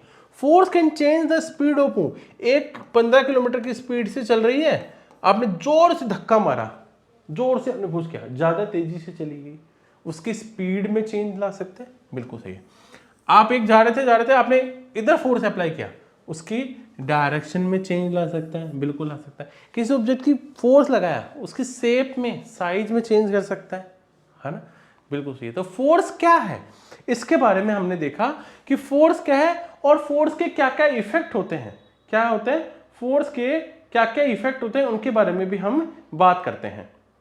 ध्यान रखना, दो डेफिनेशन बहुत बार एग्जाम में पूछते हैं, है ना, बहुत बार एग्जाम में पूछते हैं। अब आता है बैलेंस फोर्स, ठीक है। दो तरह के फोर्स है, एक होता है बैलेंस फोर्स, एक होता है अनबैलेंस फोर्स। एक बात बताओ, ध्यान रखना, बहुत बहुत बहुत बहुत इंपॉर्टेंट है ना। आपने ये बॉक्स है, इस बॉक्स पर, जैसे मेरे पास तो हमेशा एक ही एग्जांपल होता है, मैं अपने स्टैंड को इधर ले आता हूं और आपको एग्जांपल देता हूं। मान लो ये यहां रखा है, मैं इसको बोलूं फोर्स, लेकिन तो इधर हो ही नहीं रहा, मैं सच में फोर्स लगा रहा हूं, आपको लग रहा होगा नहीं लगा रहा, लेकिन मैं हल्का सा फोर्स लगा रहा हूं, लेकिन कुछ नहीं हो रहा, लेकिन मैं जोर से फोर्स लगा रहा हूं, ऐसा हो गया। तो जब आप फोर्स लगाते हो, है ना, दो फोर्स लगाते हैं, तो मैंने एक फोर्स लगाया इस पे, और जब फोर्स लगाया तो उसके फोर्स के अपोजिट डायरेक्शन में भी एक फोर्स लगाया। अब मान लो किसी ने इधर भी फोर्स लगाया और मैंने भी इधर फोर्स लगाया, दोनों ने बराबर फोर्स लगाया, इक्वल फोर्स। अगर ये फोर्स इक्वल होगा तो ये ऑब्जेक्ट यहां रहेगा, कहीं भी नहीं जाएगा, कोई चेंज नहीं होगा इसकी पोजीशन में, क्योंकि यहां पर जो फोर्स है वो क्या है, जीरो है। इसी फोर्स को बैलेंस फोर्स कहते हैं। यानी बैलेंस फोर्स किसी भी ऑब्जेक्ट की रेस्ट पोजीशन को चेंज नहीं कर सकता है, अगर कोई ऑब्जेक्ट मोशन में है तो उसको चेंज नहीं कर सकता है। यानी जो चीज जैसे है वैसे ही रहेगी अगर बैलेंस फोर्स अप्लाई है तो। यानी अगर दो फोर्सेस अप्लाई होते हैं किसी बॉडी पर अपोजिट डायरेक्शन में, एक दूसरे के अपोजिट, अगर दोनों फोर्स इक्वल है, बराबर है, तो जो टोटल फोर्स होगा वो जीरो होगा, बिल्कुल सही है। अनबैलेंस फोर्स क्या है? अनबैलेंस फोर्स का मतलब अगर दो फोर्स अप्लाई होते हैं किसी ऑब्जेक्ट पर और दोनों एक दूसरे का अपोजिट डायरेक्शन में है, बट एक फोर्स ग्रेटर है, ज्यादा है दूसरे फोर्स से, तो भैया जिसका ज्यादा फोर्स होगा उस तरफ चला जाएगा। बिल्कुल सही है। तो क्या होगा यहां पर, किसी भी ऑब्जेक्ट की पोजीशन में चेंज, शेप में चेंज, डायरेक्शन में चेंज, कुछ भी जो हो रहा है वो सिर्फ अनबैलेंस फोर्स के कारण हो सकता है। यानी अनबैलेंस फोर्स ही किसी भी ऑब्जेक्ट को मोशन में और रेस्ट में क्या कर सकता है, उसकी पोजीशन में चेंजेज कर सकता है। सर एक बार फिर से बता दीजिए, बैलेंस फोर्स क्या होता है, अनबैलेंस फोर्स क्या होता है? किसी ऑब्जेक्ट पे दो फोर्स काम कर रहे हैं, अगर दोनों फोर्स इक्वल है तो उस ऑब्जेक्ट की स्टेट में कोई चेंज नहीं होगा। जो चीज रेस्ट में है रेस्ट में रहेगी, जो चीज मोशन में है वो मोशन में रहेगी। बट अनबैलेंस फोर्स में क्या होता है, दो फोर्स अप्लाई तो हो रहे हैं लेकिन एक फोर्स ज्यादा है और एक फोर्स ज्यादा है। बिल्कुल सर, एक फोर्स ज्यादा है और जिस फोर्स को ज्यादा होगा ऑब्जेक्ट उसी तरह मूव होने लगेगा। ठीक है, यानी इसकी स्टेट में चेंज हो गया ना। बिल्कुल। अब फोर्स ऑफ फ्रिक्शन की बात करते हैं, फ्रिक्शन फोर्स की बात करते हैं। फोर्स ऑफ फ्रिक्शन क्या है? एक फोर्स है ना, जो मोशन के अगेंस्ट लगता है। मान लो एक फुटबॉल है, आपने किक मारा, जोर से किक मारा, आपको क्या लगता है थोड़ी दूर जाके अपने आप बॉल रुक जाएगी? क्यों रुकी? किसी ने रोका तो नहीं उसको? रोका, थोड़ी देर बाद अपने आप रुक जाएगी। आप साइकिल पर पैडल मार रहे हो, है ना, बहुत तेज पैडल मारो, थोड़ी दूर जाएगी जाएगी जाएगी अपने आप पैडल मत मारो, एक समय जाकर थोड़ी दूर में 100 मीटर, 50 मीटर, 20 मीटर, थोड़ी दूर जाकर अपने आप रुक जाएगी। किसी ने साइकिल को रोका तो नहीं? बिल्कुल सही है। इसका मतलब एक बात बताओ, एक बॉल है इधर रोल करिए, थोड़ी दूर बाद जाकर वो बॉल रुक जाएगी, धीरे धीरे स्लो हो जाएगी, रुक जाएगी। ऐसा क्यों हो रहा है कि एक बॉल थोड़ी देर बाद ग्राउंड में धीरे होती होती होती एक समय पे जाके रुक जाएगी, या साइकिल पर अगर पेडल मारना छोड़ दें तो थोड़ी देर बाद साइकिल धीरे धीरे होती हुई रुक जाएगी? इसका मतलब उस पर कोई फोर्स काम कर रहा है तभी तो रुक जा रही है, वरना रुकेगी कैसे, है ना। तो ये जो फ्रिक्शन फोर्स है वो फ्रिक्शन फोर्स है। और ये फोर्स कैसे लगता है कि कोई ऑब्जेक्ट जो है जब किसी सरफेस पे जाता है तो सरफेस पे उस सरफेस के कारण लगता है, उस सरफेस के कारण लगता है। अगर कोई स्मूथ सरफेस होगी तो बहुत देर बाद में फोर्स लगेगा, और कोई मिट्टी होगी, बालू मिट्टी, आप बॉल को यहां से यहां ही जा पाएगी। क्यों? रेत है, मिट्टी है। तो हमें पता लग गया ये जो फोर्स है वो सरफेस के कारण लगता है ना, ऑब्जेक्ट पर, उस किसी मूविंग ऑब्जेक्ट पर, उस पर सरफेस के कारण जो फोर्स लगता है उसको फ्रिक्शन फोर्स कहते हैं।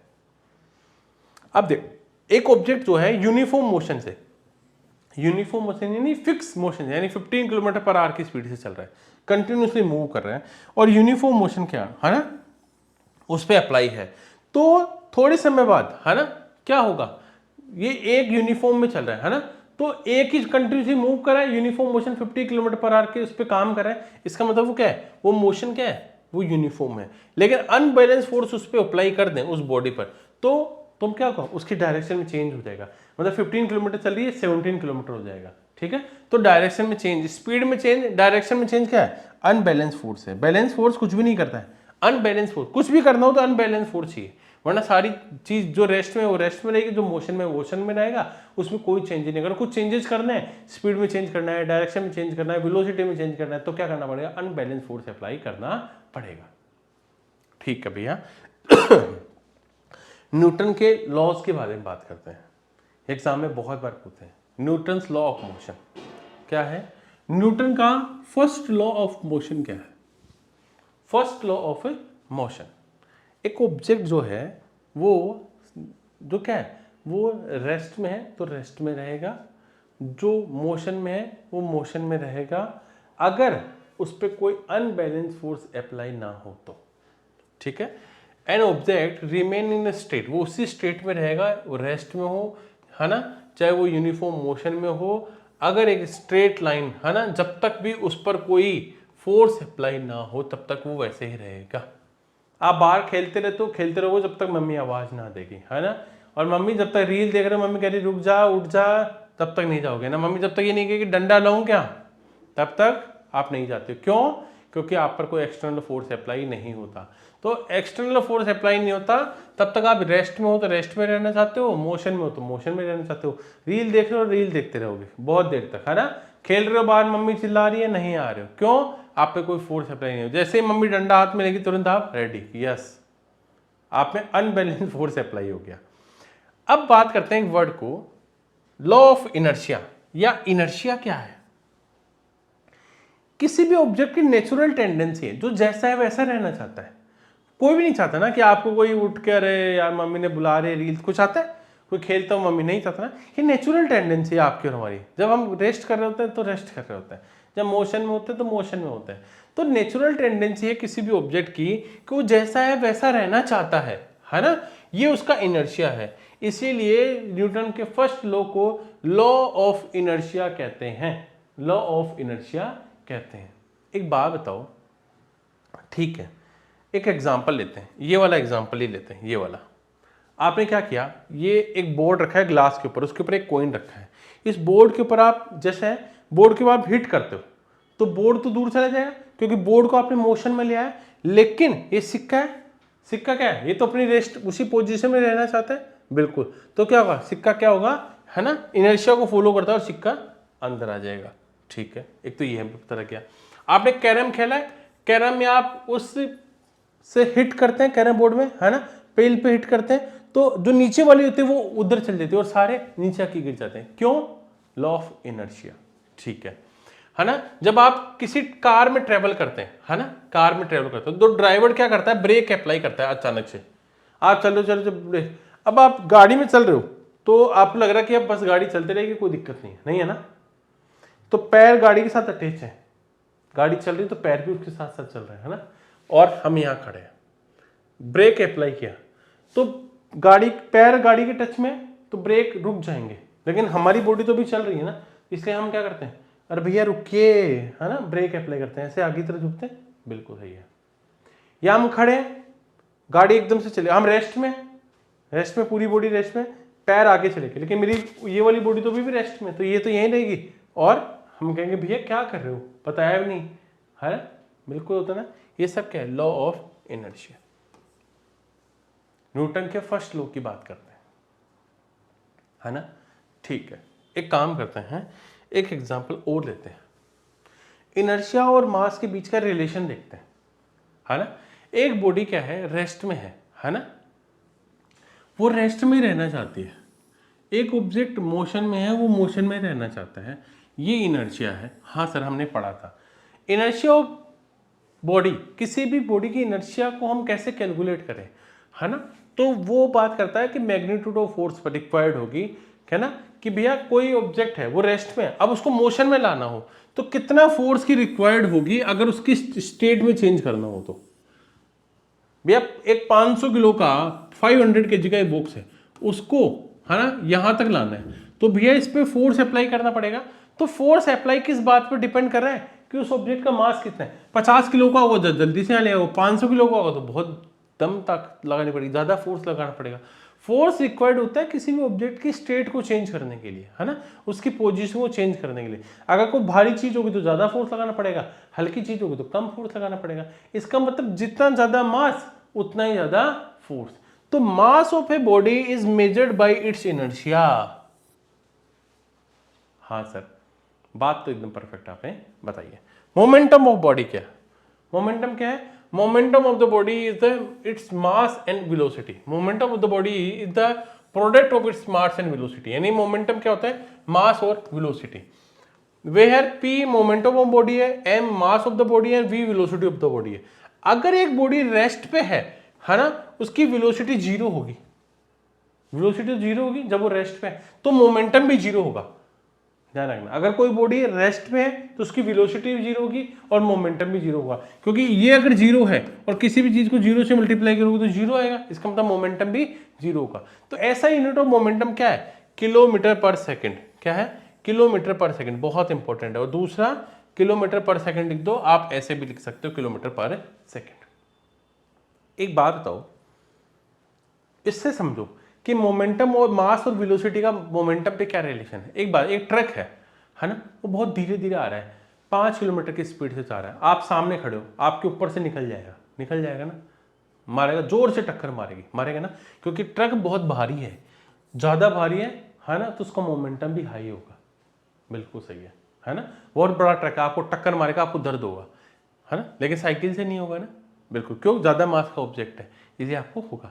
अगर मैं ये बोलूं एक गन है, होती छोटी है लेकिन उसकी वेलोसिटी तेज है, ठोक बहुत तेज, इतनी सी गोली भी आपको मार देती है ना।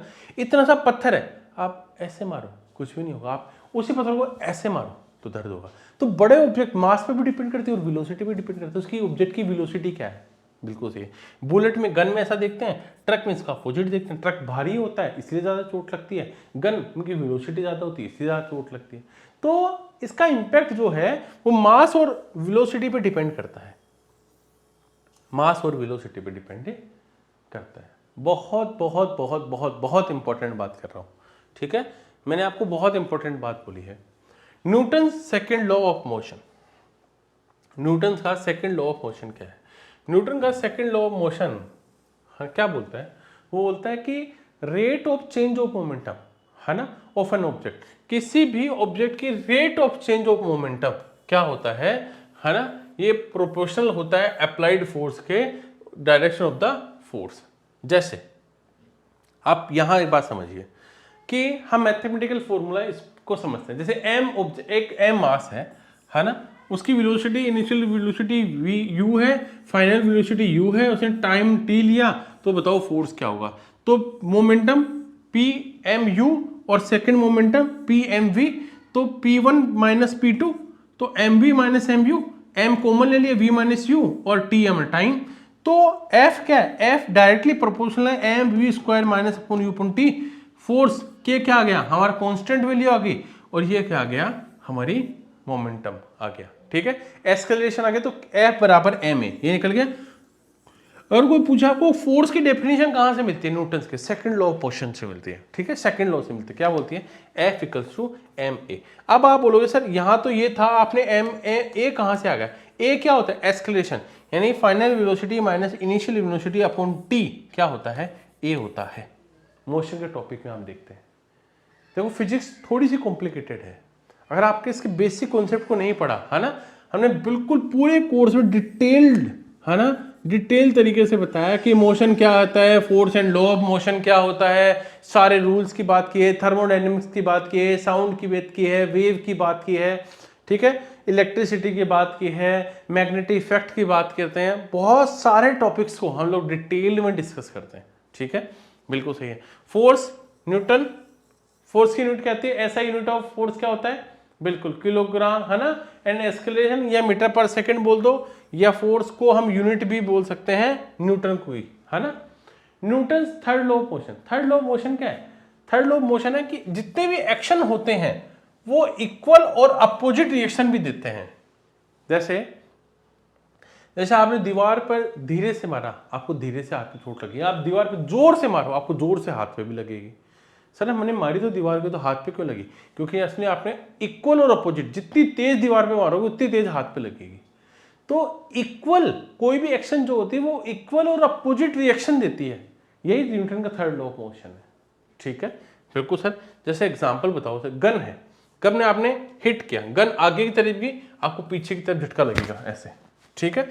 आप बोट पर है, नाव पे बैठे हैं, नाव से आप उतरे तो पीछे नाव को धक्का लीजिए, नाव पीछे चली जाएगी, आप आगे चले जाएंगे। इवन एक बात बताऊं आपको, बहुत अच्छी सिंपल सी बात बता रहा हूं कि मैं चल रहा हूं, मैं चल भी क्यों पा रहा हूं? क्योंकि मैं अर्थ को, हमारी धरती को पीछे धकेल रहा हूं कि भैया पीछे हो, और धरती कहे तुम भी आगे चलो, फिर मैं पीछे कर रहा हूं, फिर कभी से ऐसा फील नहीं होता है। क्यों नहीं होता है? क्योंकि अर्थ का मास क्या है? अर्थ का मास क्या है? बहुत बड़ा है, और आप टुन्नी से, इतने से, बता भी नहीं सकते कितने से, ये तो बहुत छोटा सा है, बहुत बड़ा बता दिया है ना, कुछ भी वैल्यू नहीं है आपकी। तो अब आप बताओ, आपने इसके ऊपर फोर्स लगाया, ये आपके ऊपर बताएगी, तो बताओ आप धरती को हिला सकते हो क्या? नहीं ना, तो धरती आपको हिला देती है, इसलिए आप आगे चल रहे होते हैं। बहुत इंटरेस्टिंग। रॉकेट में पीछे से फ्यूल है ना, रॉकेट पीछे से क्या करता है? फ्यूल करता है, रिएक्शन करता है, और धुआं पीछे की तरफ जाती है, रॉकेट ऊपर जाता है। तो एक्शन रिएक्शन, बिल्कुल जी। बैलून में हवा भर दीजिए और भर के छोड़ दीजिए उसको, वो हवा पीछे की तरफ जाएगी और बैलून इधर उधर घूमता हुआ जाएगा, वो क्या है? Action reaction law. यही तो होता है, यही तो होता है, बिल्कुल सर। बात तो हमने परफेक्टली की है ना। एक्शन रिएक्शन लॉ, इसी के बारे में बात करते हैं, बिल्कुल सर, सही कह रहा हूं ना? हाँ सर, बिल्कुल परफेक्टली बता रहे हो, ठीक है। अब आते हैं हमारे बहुत इंपॉर्टेंट टॉपिक साउंड की तरफ। अगर आपको सेशन पसंद आ रहा है तो सेशन को लाइक करना मत भूलना, ठीक है। बहुत बहुत बहुत बहुत बहुत इंपॉर्टेंट टॉपिक है, बहुत डिटेल में आपको देखना है, सारी कवरेज आपको लेते हुए चलनी है, ठीक है।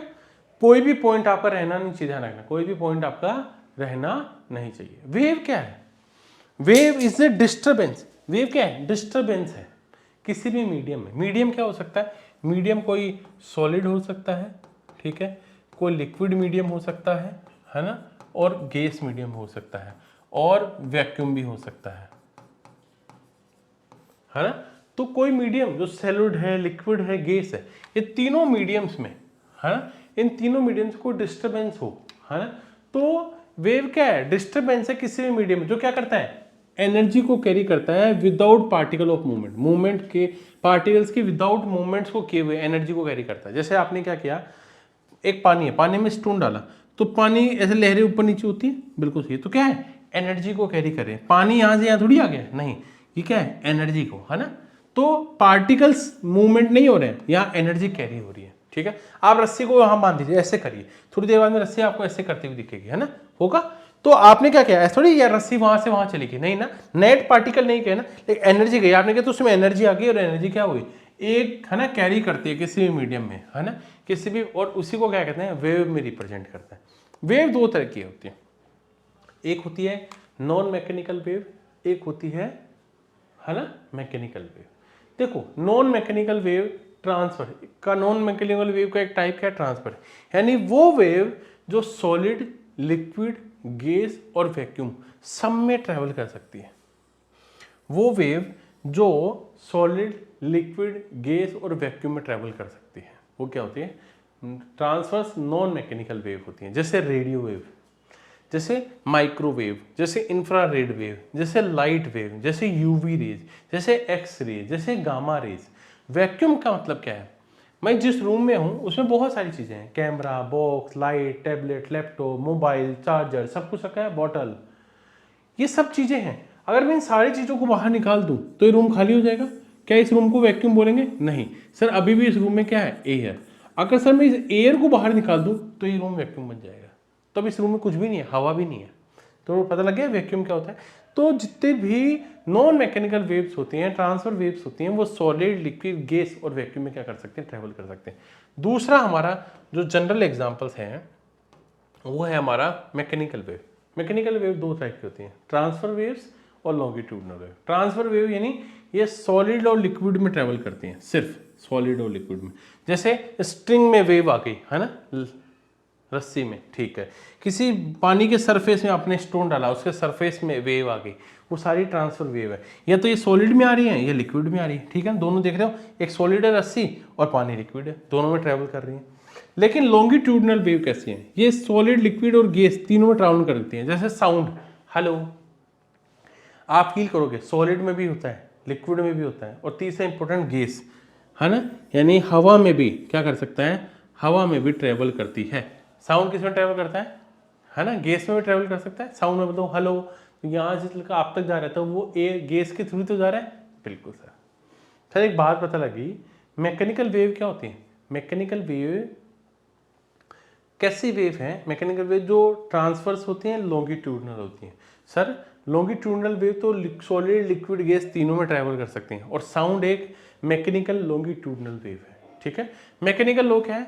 जो देखो कि मैकेनिकल वेव के लिए मीडियम की रिक्वायरमेंट होती है, वो वैक्यूम में ट्रेवल नहीं कर सकती। हाँ सर, मैकेनिकल में केवल नॉन मैकेनिकल वेव भी ट्रेवल कर सकती हैं।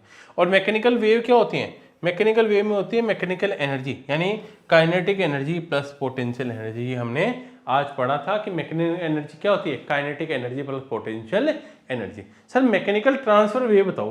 ट्रांसफर वेव होती है ना, जो वेव होती है वो अप एंड डाउन वाइब्रेशन करती हैं, अप एंड डाउन, ऊपर नीचे। ट्रांसफर वेव आपने देखा था, जैसे स्ट्रिंग, वाटर, पानी, देखना कभी पत्थर डालोगे तो ऐसे करेगा स्ट्रिंग में। स्ट्रिंग जब आप स्ट्रिंग करते हो तो ये क्या है? तो ये जो वाइब्रेशन होता है परपेंडिकुलर वाइब्रेशन होता है। बहुत इंपॉर्टेंट टर्म है कि मैकेनिकल ट्रांसफर वेव में किस तरह का वाइब्रेशन देखने को मिलता है। तो वो अप एंड डाउन वाइब्रेशन देखने को मिलता है। कौन सा? अप एंड डाउन देखने को मिलता है, ठीक है, बिल्कुल सही है। तो जो वेव है वो केवल ट्रेवल कर सकती हैं सॉलिड और लिक्विड में, ट्रांसफर वेव, ठीक है। जैसे पानी के सरफेस पर एक पत्थर फेंकते हैं तो उसमें क्या आ जाता है, उसमें ट्रांसफर वेव्स आ जाती हैं, यानी अप एंड डाउन, है ना, वाइब्रेशन आपको देखने को मिलता है, परपेंडिकुलर डायरेक्शन आपको देखने को मिलता है। लेकिन मैकेनिकल लॉन्गिट्यूडनल वेव्स क्या होते हैं, ये क्या है, ये पैरेलल वाइब्रेशन करती हैं ऐसे, है ना, इस तरह से। यानी मैं बोलूँगा, मान लो मैं बोला हेलो, तो हेलो यहाँ तक कैसे जाया, ये इसको बोलेगा, ये वाला कहेगा तुम आगे जाओ, फिर ये कहेगा इसको, तो नेट पार्टिकल आगे नहीं जा रहे हैं, एनर्जी आगे जा रही है और आपको सुनाई देगा हेलो, है ना। म्यूजिक आपके कानों तक कैसे तो आता है, क्यों, क्योंकि किस तरह का वाइब्रेशन, पैरेलल वाइब्रेशन देखने को मिलता है। किस तरह का, पैरेलल वाइब्रेशन देखने को मिलता है। तो जो लॉन्गिट्यूडनल वेव्स होती हैं वो जनरेट करती हैं parallel vibration of particles of the medium to the wave direction, wave की डायरेक्शन में, वेव की डायरेक्शन में जाती हैं आगे, पैरेलल करती हुई वाइब्रेट करती हैं, और वो लॉन्गिट्यूडनल वेव है। तो sound wave produce by moving A spring, जैसे स्प्रिंग में होता है ना, इस तरह से। कैसा, पैरेलल वाइब्रेशन, और परपेंडिकुलर वाइब्रेशन वो होता है आपका ट्रांसफर वेव्स में। तो साउंड एक मैकेनिकल लॉन्गिट्यूडनल वेव है जो केवल मीडियम में ट्रेवल कर सकती है, वो वैक्यूम में ट्रेवल नहीं कर सकती। लेकिन लाइट एक नॉन मैकेनिकल वेव है, वो इलेक्ट्रोमैग्नेटिक ट्रांसफर, यानी वो सारे मीडियम में क्या कर सकती हैं, ट्रेवल कर सकती है। सर इलेक्ट्रोमैग्नेटिक वेव की बात करो, इलेक्ट्रोमैग्नेटिक वेव इलेक्ट्रिक और मैग्नेटिक दोनों एनर्जी कैरी करती हैं, ठीक है, और ये सारे मीडियम में ट्रेवल कर सकती है, इवन वैक्यूम में भी। क्यों, क्योंकि क्या है, ये नॉन मैकेनिकल ट्रांसफर वेव होती हैं। इलेक्ट्रोमैग्नेटिक वेव क्या होती हैं, नॉन मैकेनिकल ट्रांसफर वेव होती हैं जो किसी भी मीडियम में ट्रेवल कर सकती हैं, इवन वो वैक्यूम में भी ट्रेवल कर सकती हैं। अब करते हैं हम लोग धीरे धीरे आगे की तरफ बात। साउंड क्या है, साउंड एक फॉर्म ऑफ एनर्जी है, एनर्जी की तो फॉर्म है जो हमारे कानों में सेंसेशन पैदा करती है और हमें सुनाई देता है कि हेलो किसी ने बोला क्या, हमारे ईयर हमारे कानों तक पहुंचती है और उनमें सेंसेशन पैदा करती है ना, और हमें सुनाई देता है sound. Sound law of conservation of energy, है ना, वो भी एक एनर्जी है। यानी साउंड क्या है, एक एनर्जी है, ना क्रिएट कर सकता है ना डिस्ट्रॉय कर सकते हैं। साउंड केवल किसी भी ऑब्जेक्ट के वाइब्रेशन से प्रोड्यूस होती है ना। जैसे किसी ट्यूनिंग फोक है ना, ट्यूनिंग फोक टन, उसमें जितना वाइब्रेशन होगा आपको वैसा किसी ऑब्जेक्ट के वाइब्रेशन के कारण आपको क्या होता है, सुनाई देता है और वो जाता है ना। और साउंड आता कहाँ से है, साउंड वोकल कॉर्ड प्रोड्यूस करता है। हमारा जो वोकल कॉर्ड होता है वो साउंड प्रोड्यूस करता है। तभी तो बहुत ज्यादा तेज चिल्लाने पर उनका वोकल कॉर्ड का ऑपरेशन करने को देखने को मिलता है। बहुत कहते होंगे कि भैया बहुत चिल्लाता था, वोकल कॉर्ड का ऑपरेशन हुआ। बहुत सारे टीचर्स आपने देखा हो जो तेज आवाज में पढ़ाते हैं, उनकी आवाज थोड़ी समय बाद दब जाती है ना। बिल्कुल। साउंड कैसे प्रोड्यूस होता है, हाउ साउंड इज प्रोड्यूस्ड, कैसे साउंड प्रोड्यूस होता है ना। जब एक साउंड ट्रेवल करता है ना, तो जिस साउंड ट्रेवल करता है ना, वो सब्सटेंस जिसमें साउंड ट्रेवल करता है हम कहते हैं मीडियम। अब वो सॉलिड में है, लिक्विड में है, गैस में, है ना। साउंड इन तीनों में ट्रेवल कर सकता है, चलकर आप तक पहुंच सकता है। आप बोलोगे पानी के अंदर चल के आ सकता है ना, आप टर्न करोगे वहाँ सॉलिड में पहुंच जाएगा, आप बोलोगे हवा में, वहाँ तक आपके पास पहुंच जाएगी। तो क्या होता है, कोई ऑब्जेक्ट वाइब्रेट करता है ना, एयर के पार्टिकल में, एयर के पार्टिकल एक दूसरे को डिस्प्लेस्ड करते हैं, ठीक है। और उसके बाद वो आपके है ना होते हुए अपने पड़ोसी के पार्टिकल से वाइब्रेट करते हैं, और क्या होता है, पोजीशन चेंज होती रहती है, पैरेलल वाइब्रेशन होता है, और ये पहुंचते पहुंचते आपके कानों तक पहुंचता है। और क्या होता है, उनमें सेंसेशन पैदा करता है, और क्या होता है, आपको कोई बात सुनाई देती है कि हेलो। तो साउंड वेव है जो डिस्टरबेंस करती है किसी भी मीडियम में, है ना, जो एनर्जी को कैरी करता है। तो साउंड भी ट्रेवल करता है, मैकेनिकल वेव है साउंड, ठीक है, जिसको मीडियम की रिक्वायरमेंट होती है ना, मीडियम को रिक्वायरमेंट होती है। तीन मेन कैरेक्टर्स के साउंड वेव में पढ़ेंगे हम लोग। एक तो फ्रीक्वेंसी क्या होती है, एम्पलीट्यूड क्या होता है, और स्पीड क्या होती है, ठीक है। तो हम कहेंगे किस फ्रीक्वेंसी का साउंड है, किसकी बात कर रहे हैं हम लोग, यहां बात करते हैं फ्रीक्वेंसी। तो एक चीज देखो, फ्रीक्वेंसी क्या है, नंबर ऑफ ऑस्किलेशन, है ना, यानी कंप्रेशन और rarefaction that pass a fix point from second. यानी एक सेकंड में कंप्रेशन, है ना, यानी हम जब पार्टिकल्स होते हैं वो पास आते हैं तो कंप्रेशन और रिफ्रैक्शन, यानी आपने देखा होगा ना ऑस्किलेशन ऐसे, है ना, तो नंबर ऑफ फ्रीक्वेंसी हम क्या कहते हैं कि 1 घंटे में कितनी बार वाइब्रेट हुआ, 1 सेकंड में, वो उसकी फ्रीक्वेंसी होती है। तो 1 सेकंड में कितनी बार ऑस्किलेशन हुआ, है ना, वो क्या है, वो उसकी फ्रीक्वेंसी होती है। फ्रीक्वेंसी को किस में मेजर करते हैं, बहुत बार एग्जाम में पूछते हैं, फ्रीक्वेंसी को हर्ट्ज में मेजर करते हैं, ठीक है। जो क्या है, जो फ्रीक्वेंसी किस पे डिपेंड होती है, वो रिलेट होती है पिच ऑफ द साउंड की, कि हाउ ब्रेन, हमारा ब्रेन कैसे इंटरप्ट करता है फ्रीक्वेंसी को, ठीक है। अगर ज्यादा फ्रीक्वेंसी होगी तो ज्यादा पिच होगा, high frequency high pitch, high frequency high pitch. एक वोयलिनो है ना, उसकी हाई पिच होती है ना, तो क्यों कि उसकी में हाई फ्रीक्वेंसी होती है ड्रम में, है ना। ड्रम में एक वाइब्रेशन आपको देखने को मिलता होगा, तो जो फ्रीक्वेंसी है, तो violin has a high pitch due to its higher frequency compare to drum. तो ड्रम के कंपैरिजन में वोयलिनो में क्या है, फ्रीक्वेंसी ज्यादा होती है, ठीक है, इस क्योंकि उसकी हाई फ्रीक्वेंसी होती है, इसलिए उसकी पिच भी हाई होती है, ठीक है। फ्रीक्वेंसी हम बोलते हैं हेलो, तो ये जो आपको डार्क पार्ट दिख रहा है ना, ये कंप्रेशन और ये रेयरिफिकेशन है। तो जब एक साउंड प्रोपोगेट होता है किसी भी मीडियम में, तो जो मीडियम की डेंसिटी है ना, तो मैक्सिमम वैल्यू जो होती है उसको कंप्रेशन कहते हैं, और जो मिनिमम वैल्यू होती है उसको क्या कहते हैं, रेयरिफिकेशन बोलते हैं। ये टाइम, ये कितना टाइम लेता है ना ऑस्किलेशन में, वो क्या है, उसकी फ्रीक्वेंसी होती है, यानी कितने टाइम में कितनी बार, है ना, फ्रीक्वेंसी हुई है, ठीक है।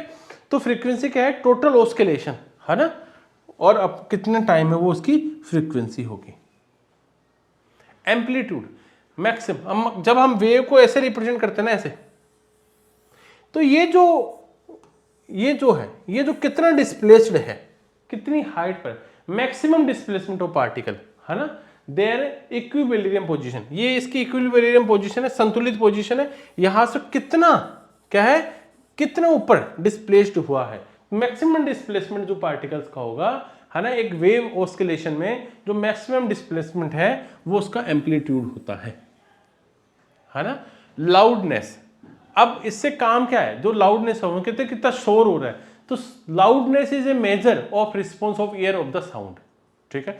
अगर मान लो ज्यादा एम्पलीट्यूड होगा, है ना, तो ज्यादा साउंड होगा। अगर एम्पलीट्यूड ज्यादा है, मान लो है, इसका मतलब उसमें लाउडर साउंड होगा, वो तेज आवाज होगी, लाउडर, ठीक है।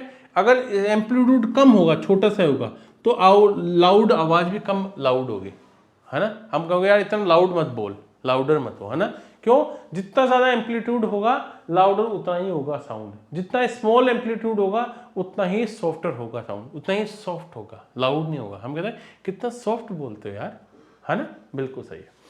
अब बात करते हैं हम बहुत बहुत बहुत इंपॉर्टेंट टॉपिक की, वेव लेंथ।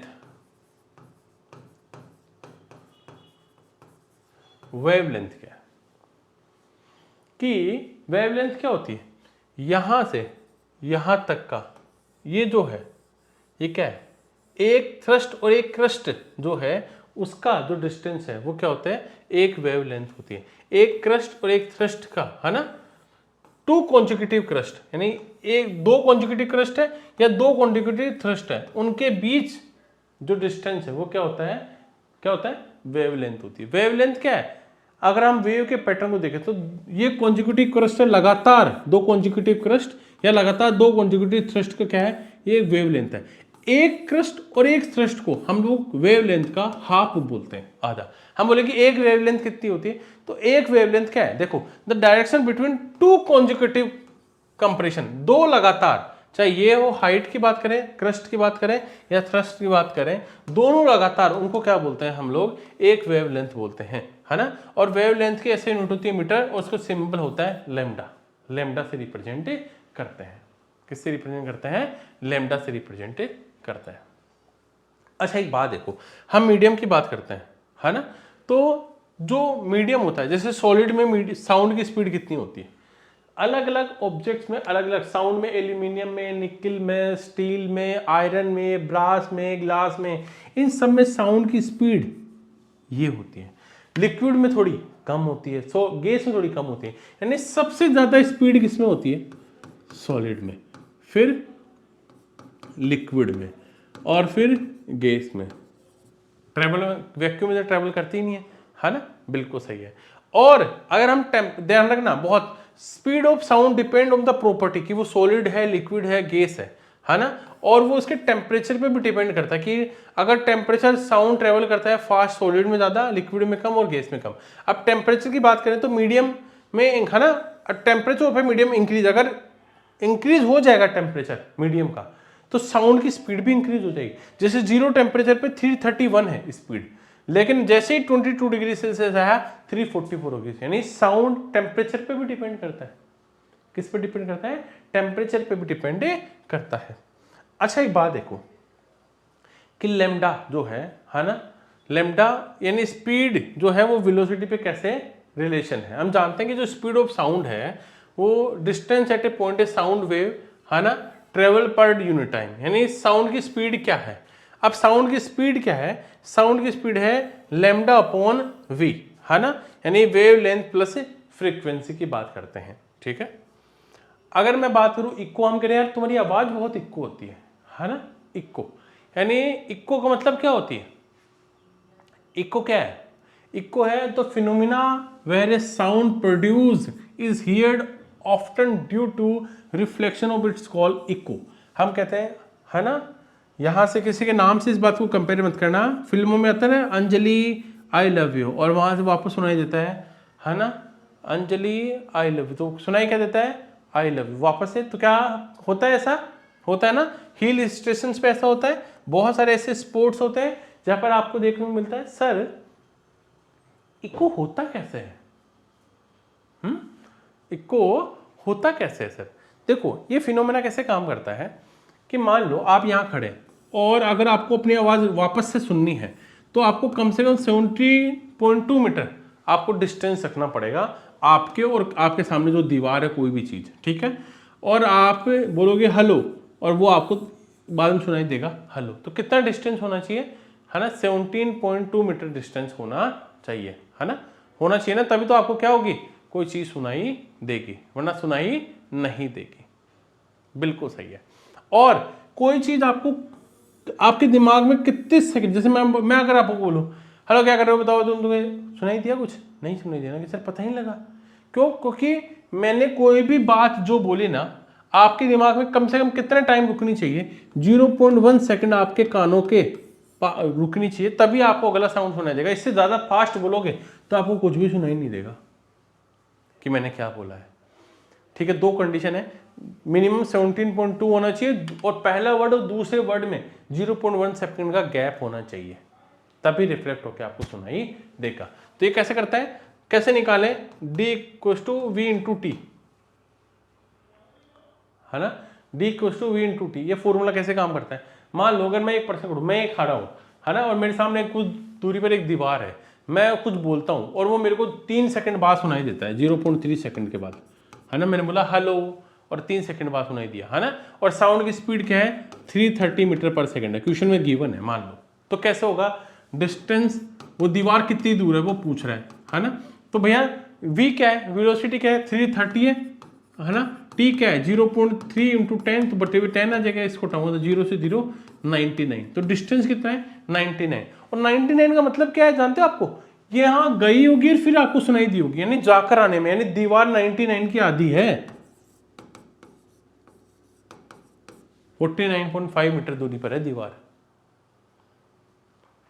बिल्कुल सही है। रिवर्बरेशन क्या है? गूंजना किसी आवाज का। जैसे सिनेमा हॉल वगैरह में जाते हो तो आपको वहां आवाज गूंजती है ना, हम कहते हैं यार खाली रूम में है क्या, गूंज रही है ना, तो क्या है, हम सिनेमा हॉल्स वगैरह इन सब में क्या करते हैं, इन सब में बहुत सारे पर्दे लगे होते हैं, वुड लगा होता है, कपड़े में सामान लगा होता है, बॉक्स होता है, बहुत सारी चीजें होती हैं। हम मम्मी कहते हैं खाली है ना इसलिए गूंज रहा है, जब कोई सामान आ जाएगा नहीं गूंजेगा। क्यों? हम कुछ बोलेंगे तो क्या कर लेगा, हमारी साउंड को क्या कर लेगा, एब्जॉर्ब कर लेगा, अपने अंदर ले लेगा, है ना, तो इसके कारण होगी आवाज इको नहीं होगी, इसके कारण आवाज इको नहीं होगी। ठीक है भैया, ये सारे छोटे छोटे पॉइंट्स हमने देख लिए। अब आ जाइए, हाँ अब देखो sound of speed v equals to F A, हमने पढ़ा था ना, साउंड ऑफ स्पीड क्या होती है? v into F A, v equals to F A. ठीक है भैया, हम साउंड की स्पीड को निकालते हैं। v स्पीड क्या है, फ्रीक्वेंसी क्या है, वेवलेंथ क्या है। अब कोई बोले कि एक वेवलेंथ है ना, जो वेव के 0.3 मीटर है और उसकी स्पीड है 40 मीटर पर सेकंड, तो बताओ उस वेव का नेचर क्या है, कि वो वेव कैसे है। तो v इक्वल टू एफ है, तो एफ फ्रीक्वेंसी निकालनी है ना, और v अपॉन ए। तब देखो 40 मीटर पर सेकंड है, तो 0.3 है, तो ये डॉट हट जाएगा तो यहाँ आ जाएगा, तो 3 को 400 से डिवाइड किया तो 130.33 हर्ट्स आ गया। ये आ गई, क्या आ गई, ये फ्रीक्वेंसी आ गई। साउंड की फ्रीक्वेंसी कैसे निकालते हैं। अब देखो 3 तरह की फ्रीक्वेंसी होती है, इंफ्रासोनिक, सोनिक और अल्ट्रासोनिक। अगर किसी की फ्रीक्वेंसी, ध्यान रखना, अगर फ्रीक्वेंसी 20 हर्ट्ज से कम है, इसका मतलब वो इंफ्रासोनिक वेव है। जिनकी फ्रीक्वेंसी 20 हर्ट्ज से कम होती है उनको हम इंफ्रासोनिक वेव कहते हैं। हम ह्यूमंस इसको नहीं सुन सकते। जिनकी फ्रीक्वेंसी 20 हर्ट्ज से 20,000 हर्ट्ज के बीच होती हैं, ह्यूमंस उनको सुन सकते हैं, उनको सोनिक वेव बोलते हैं। अल्ट्रासोनिक फ्रीक्वेंसी जिनकी 20,000 से ज़्यादा होती है उनको अल्ट्रासोनिक कहते हैं, उनको भी ह्यूमंस नहीं सुन सकते। तो भाई ह्यूमंस किसको सुन सकते हैं, ये आपको पता होना चाहिए। अब इसमें एक बात बता देता हूँ कि कौन किसकी फ्रीक्वेंसी सुन सकता है ना। आप कुछ ऐसे याद रखो, जैसे 40,000 कैट है, 50,000 चमगादड़ है, 1,20,000। ज़्यादा फ्रीक्वेंसी को छोटे जानवर सुन सकते हैं, जो छोटे जीव होते हैं वो ज़्यादा फ्रीक्वेंसी को सुन लेते हैं, हम नहीं सुन पाते हैं, ठीक है। और यह है अल्ट्रासोनिक, ठीक है। लेकिन लार्ज एनिमल जैसे एलिफेंट है, यूनिकॉर्न, वेल फिश है ना, वो क्या करते हैं, वो इंफ्रासोनिक, वो कम फ्रीक्वेंसी को, साउंड को क्या करते हैं, सुनते हैं। तो इंफ्रासोनिक को कौन सुन सकते हैं, बड़े जानवर, और अल्ट्रासोनिक को कौन सुन सकते हैं, छोटे जानवर। और हम किसको सुन सकते हैं, 20 से 20,000 के बीच की फ्रीक्वेंसी को सुन सकते हैं। लेकिन ध्यान रखना, फ्रीक्वेंसी का मतलब स्पीड में कोई चेंज नहीं है, चाहे इंफ्रासोनिक हो, सोनिक हो या अल्ट्रासोनिक है, उन सबकी स्पीड तो सेम होगी। मोस्ट इंपॉर्टेंट पॉइंट है, मोस्ट इंपॉर्टेंट पॉइंट, इनकी फ्रीक्वेंसी चेंज होने का मतलब उनकी स्पीड में चेंज होना नहीं है। एग्जाम में इससे रिलेटेड बहुत बार क्वेश्चन पूछा जाता है, बहुत बार, मल्टीपल टाइम। हम पिच की बात करते हैं, low frequency low pitch, high frequency high pitch. मैंने बताया था थोड़ी देर पहले, जैसे बॉयज, लॉइन, इन सब की आवाज ऐसे होती, हेलो कैसे हो आप, होता है ऐसे, हेलो सर। और लड़कियों की हेलो होता है, क्यों, क्योंकि इनकी फ्रीक्वेंसी हाई होती है, तो हाई पिच होती है। जैसे मॉस्किटो, लड़कियों की आवाज है ना, वो क्या हमारे, जो हमारे कानों को इरिटेट करते, लड़कियों में ऐसा नहीं है ना। मॉस्किटो की बात कर रहा हूँ ज़्यादातर ना, क्योंकि उनमें सॉफ्टवेयर भी होता है ना, तो काम चल जाता है ना उनका। वरना जिनकी फ्रीक्वेंसी हाई होती है वो हमारे कानों को चुभेगी, उनका पिच हाई है ना। और जैसे लॉयन, बॉयज, उनकी फ्रीक्वेंसी लो होती है, पिच लो होती है। ये सिर्फ एक टॉपिक पढ़ाने का है, इसका कोई इंटेंशन लड़कियों और बॉयज को लेकर नहीं है। ये समझाने का तरीका आपको क्लिक रहे, दिमाग पे रहे कि low frequency low pitch, high frequency high pitch, किसकी बात कर रहे थे, किस एग्जाम्पल्स की बात हम लोग कर रहे थे, है ना। अच्छा, एक दो हमने कहा लाउडनेस, कि कौन कितना लाउड होगा। तो लाउडनेस किस पे डिपेंड करता है, एम्पलीट्यूड और वाइब्रेशन ऑफ एम्पलीट्यूड पे डिपेंड करता है। मैंने बताया था एम्पलीट्यूड पे लाउडनेस डिपेंड करता है। लाउडनेस को हम डेसिबल में कैलकुलेट करते हैं, ठीक है। हम कहते हैं भाई इतने डेसिबल का साउंड, यानी जैसे हम जनरली, मैं और आप बात कर रहे हैं, हेलो कैसे हो, बताओ यार कैसे हो, पढ़ाई कैसी चल रही है, इसका मतलब 50 डेसिबल के आसपास है। हम मैक्सिमम 85-90 सुन सकते हैं, बाद में हमारा दर्द होने लगेगा। इवन अगर बहुत तेज लाउडनेस होगी, 120 dB होगी, डेसिबल होगी, तो हमें सुनाई देना भी बंद कर सकता है, हम बहरे भी हो सकते हैं। जैसे बुलेट बाइक है, 75-80 किलोमीटर पास निकलती है, हम कहते हैं पागल है क्या, है। जब चलाने वाले को ऐसा नहीं लगता, लेकिन जो सुनता है उसको इरिटेशन होती है, गाली निकालते हैं ना, बहुत भला बुरा बोलते हैं, अरे यार क्या आदमी है यार, है ना, बिल्कुल। लेकिन सोने के लिए सर, नींद के लिए कितनी चाहिए, 30 डेसिबल साउंड चाहिए, तभी आपको नींद आएगी, ज़्यादा साउंड में आपको नींद नहीं आएगी। सर इसके लिए कोई रूल भी है क्या, तभी तो सर आजकल गार्डन्स में 10 बजे बाद बंद कर देते हैं। बिल्कुल, WHO ने बोल रखा है भैया दिन में ना 55 साउंड से डेसिबल से ज़्यादा साउंड नहीं होना चाहिए, और नाइट में 45 डेसिबल से ज़्यादा, वरना आसपास के लोग सो कैसे पाएंगे, है ना। इसका मतलब आसपास के लोग सो नहीं पाएंगे ना, इसके लिए ऐसा करते हैं। अब मैक नंबर की बात करते हैं। मैक नंबर क्या है, मैक नंबर है कंपैरिजन है साउंड की स्पीड के साथ, कि भाई ये साउंड की स्पीड ये है तो मैक के साथ रिलेट कर दो। जैसे अगर मैं बात करूं, अगर किसी मिसाइल की स्पीड है ना ज़्यादा है ना, if the speed of A missile is more than sound speed of sound, अगर साउंड की स्पीड से ज़्यादा है तो हम कहेंगे कि वो मिसाइल सुपरसोनिक मिसाइल है। साउंड की स्पीड से ज़्यादा है, सुपरसोनिक मिसाइल है। अगर स्पीड ऑफ मिसाइल, अगर इस मिसाइल की स्पीड 0.8 मैक से 1.2 मैक है, इसका मतलब वो मिसाइल कौन सी है? सबसोनिक मिसाइल है। ठीक है, अगर वो 1.2 से 5 मैक थे तो वो सुपरसोनिक मिसाइल है, और है ना जिनकी 5 से ज़्यादा है वो हाइपरसोनिक मिसाइल होती हैं। एग्जाम में आप इस पर उतना नहीं पूछते हैं, पहले इस पर रिलेटेड आते हैं, लेकिन अगर अभी भी बाई चांस कोई पुराना क्वेश्चन घूम के पूछ ले कि सुपरसोनिक मिसाइल्स की कितनी मैक लिमिट होती है, सबसोनिक की कितनी होती है, हाइपरसोनिक की कितनी होती है, तो आप इजीली इस बात को बता सकते हैं। ठीक है, आप इसको इजीली अच्छे से बता सकते हैं कि इसके बारे में हम बात कर रहे हैं। ठीक है, अगर मैं बात करूं सोनार के बारे में, बात करूं सोनार के क्या है? Sound navigation and ragging, full form है सोनार की, जो वर्क करती है इस पे लॉ ऑफ रिफ्लेक्शन पे वर्क करती है। किस पे? लॉ ऑफ रिफ्लेक्शन पे वर्क करता है कौन? सोनार। ठीक है, सोनार का यूज क्या है भैया? मान लो कोई समुद्र की डेप्थ को देख रहा हूं, कितना समुद्र गहरा है, कोई चीज दुश्मन की को एनिमी पनडुब्बी सब मरीन अंदर है, उसको पता लगाने के लिए किया जाता है ना। और क्या करते हैं समुद्र के अंदर, मान लो कोई चीज टूटा हुआ चीज है, कोई पुरानी चीज पहले की गिरी हुई है ना, कोई शिप अंदर डूब गया, तो उसकी गहराई का पता लगाने के लिए सोनार का, गहराई का मतलब मान लो वो जाएगा और टकराएगा और वापस आएगा, तो ये पता लग जाएगा वो कितनी जल्दी आ गया, इसका मतलब वो इतनी डेप्थ है, इस तरह से काम करता है। ठीक है, बिल्कुल ध्यान रखना। सोनार को हम लोग है ना समुद्र की गहराई में हम सोनार का एग्जाम्पल पहले नहीं लिखते हैं। अगर कोई पूछे कि ओशन की डेप्थ को पता करना हो तो पहला आंसर फेडोमीटर ही होगा, है ना। फेडोमीटर क्या करता है? समुद्र की डेप्थ को पता करने के लिए करता है। लेकिन अगर ये ऑप्शन में नहीं हो तो आप सोनार को ऑप्शन पे क्लिक करेंगे। बिल्कुल सही है, सोनार को क्लिक करेंगे। अगर मैं बोलूं टेम्परेचर का इफेक्ट साउंड की स्पीड पे क्या होगा, ध्यान रखना। साउंड की स्पीड टेम्परेचर के साथ साथ क्या होती है? इंक्रीज होती है। जैसे जैसे साउंड है ना टेम्परेचर इंक्रीज होगा मीडियम का, वैसे वैसे साउंड की स्पीड क्या हो जाएगी? इंक्रीज होती जाएगी। ध्यान रखना।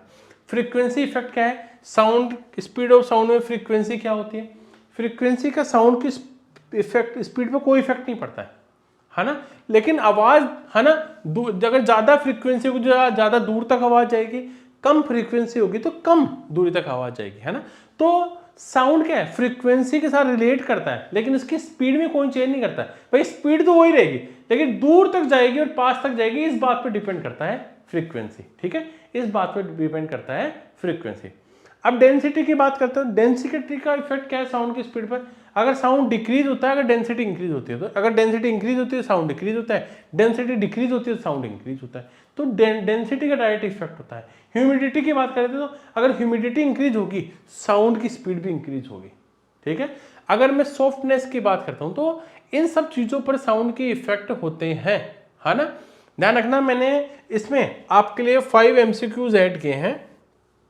पहला MCQ क्या है ना? When a sound wave travel through air, the air particles, आपको इसका आंसर कमेंट करके बताना है कि इसका आंसर कमेंट करके क्या होगा।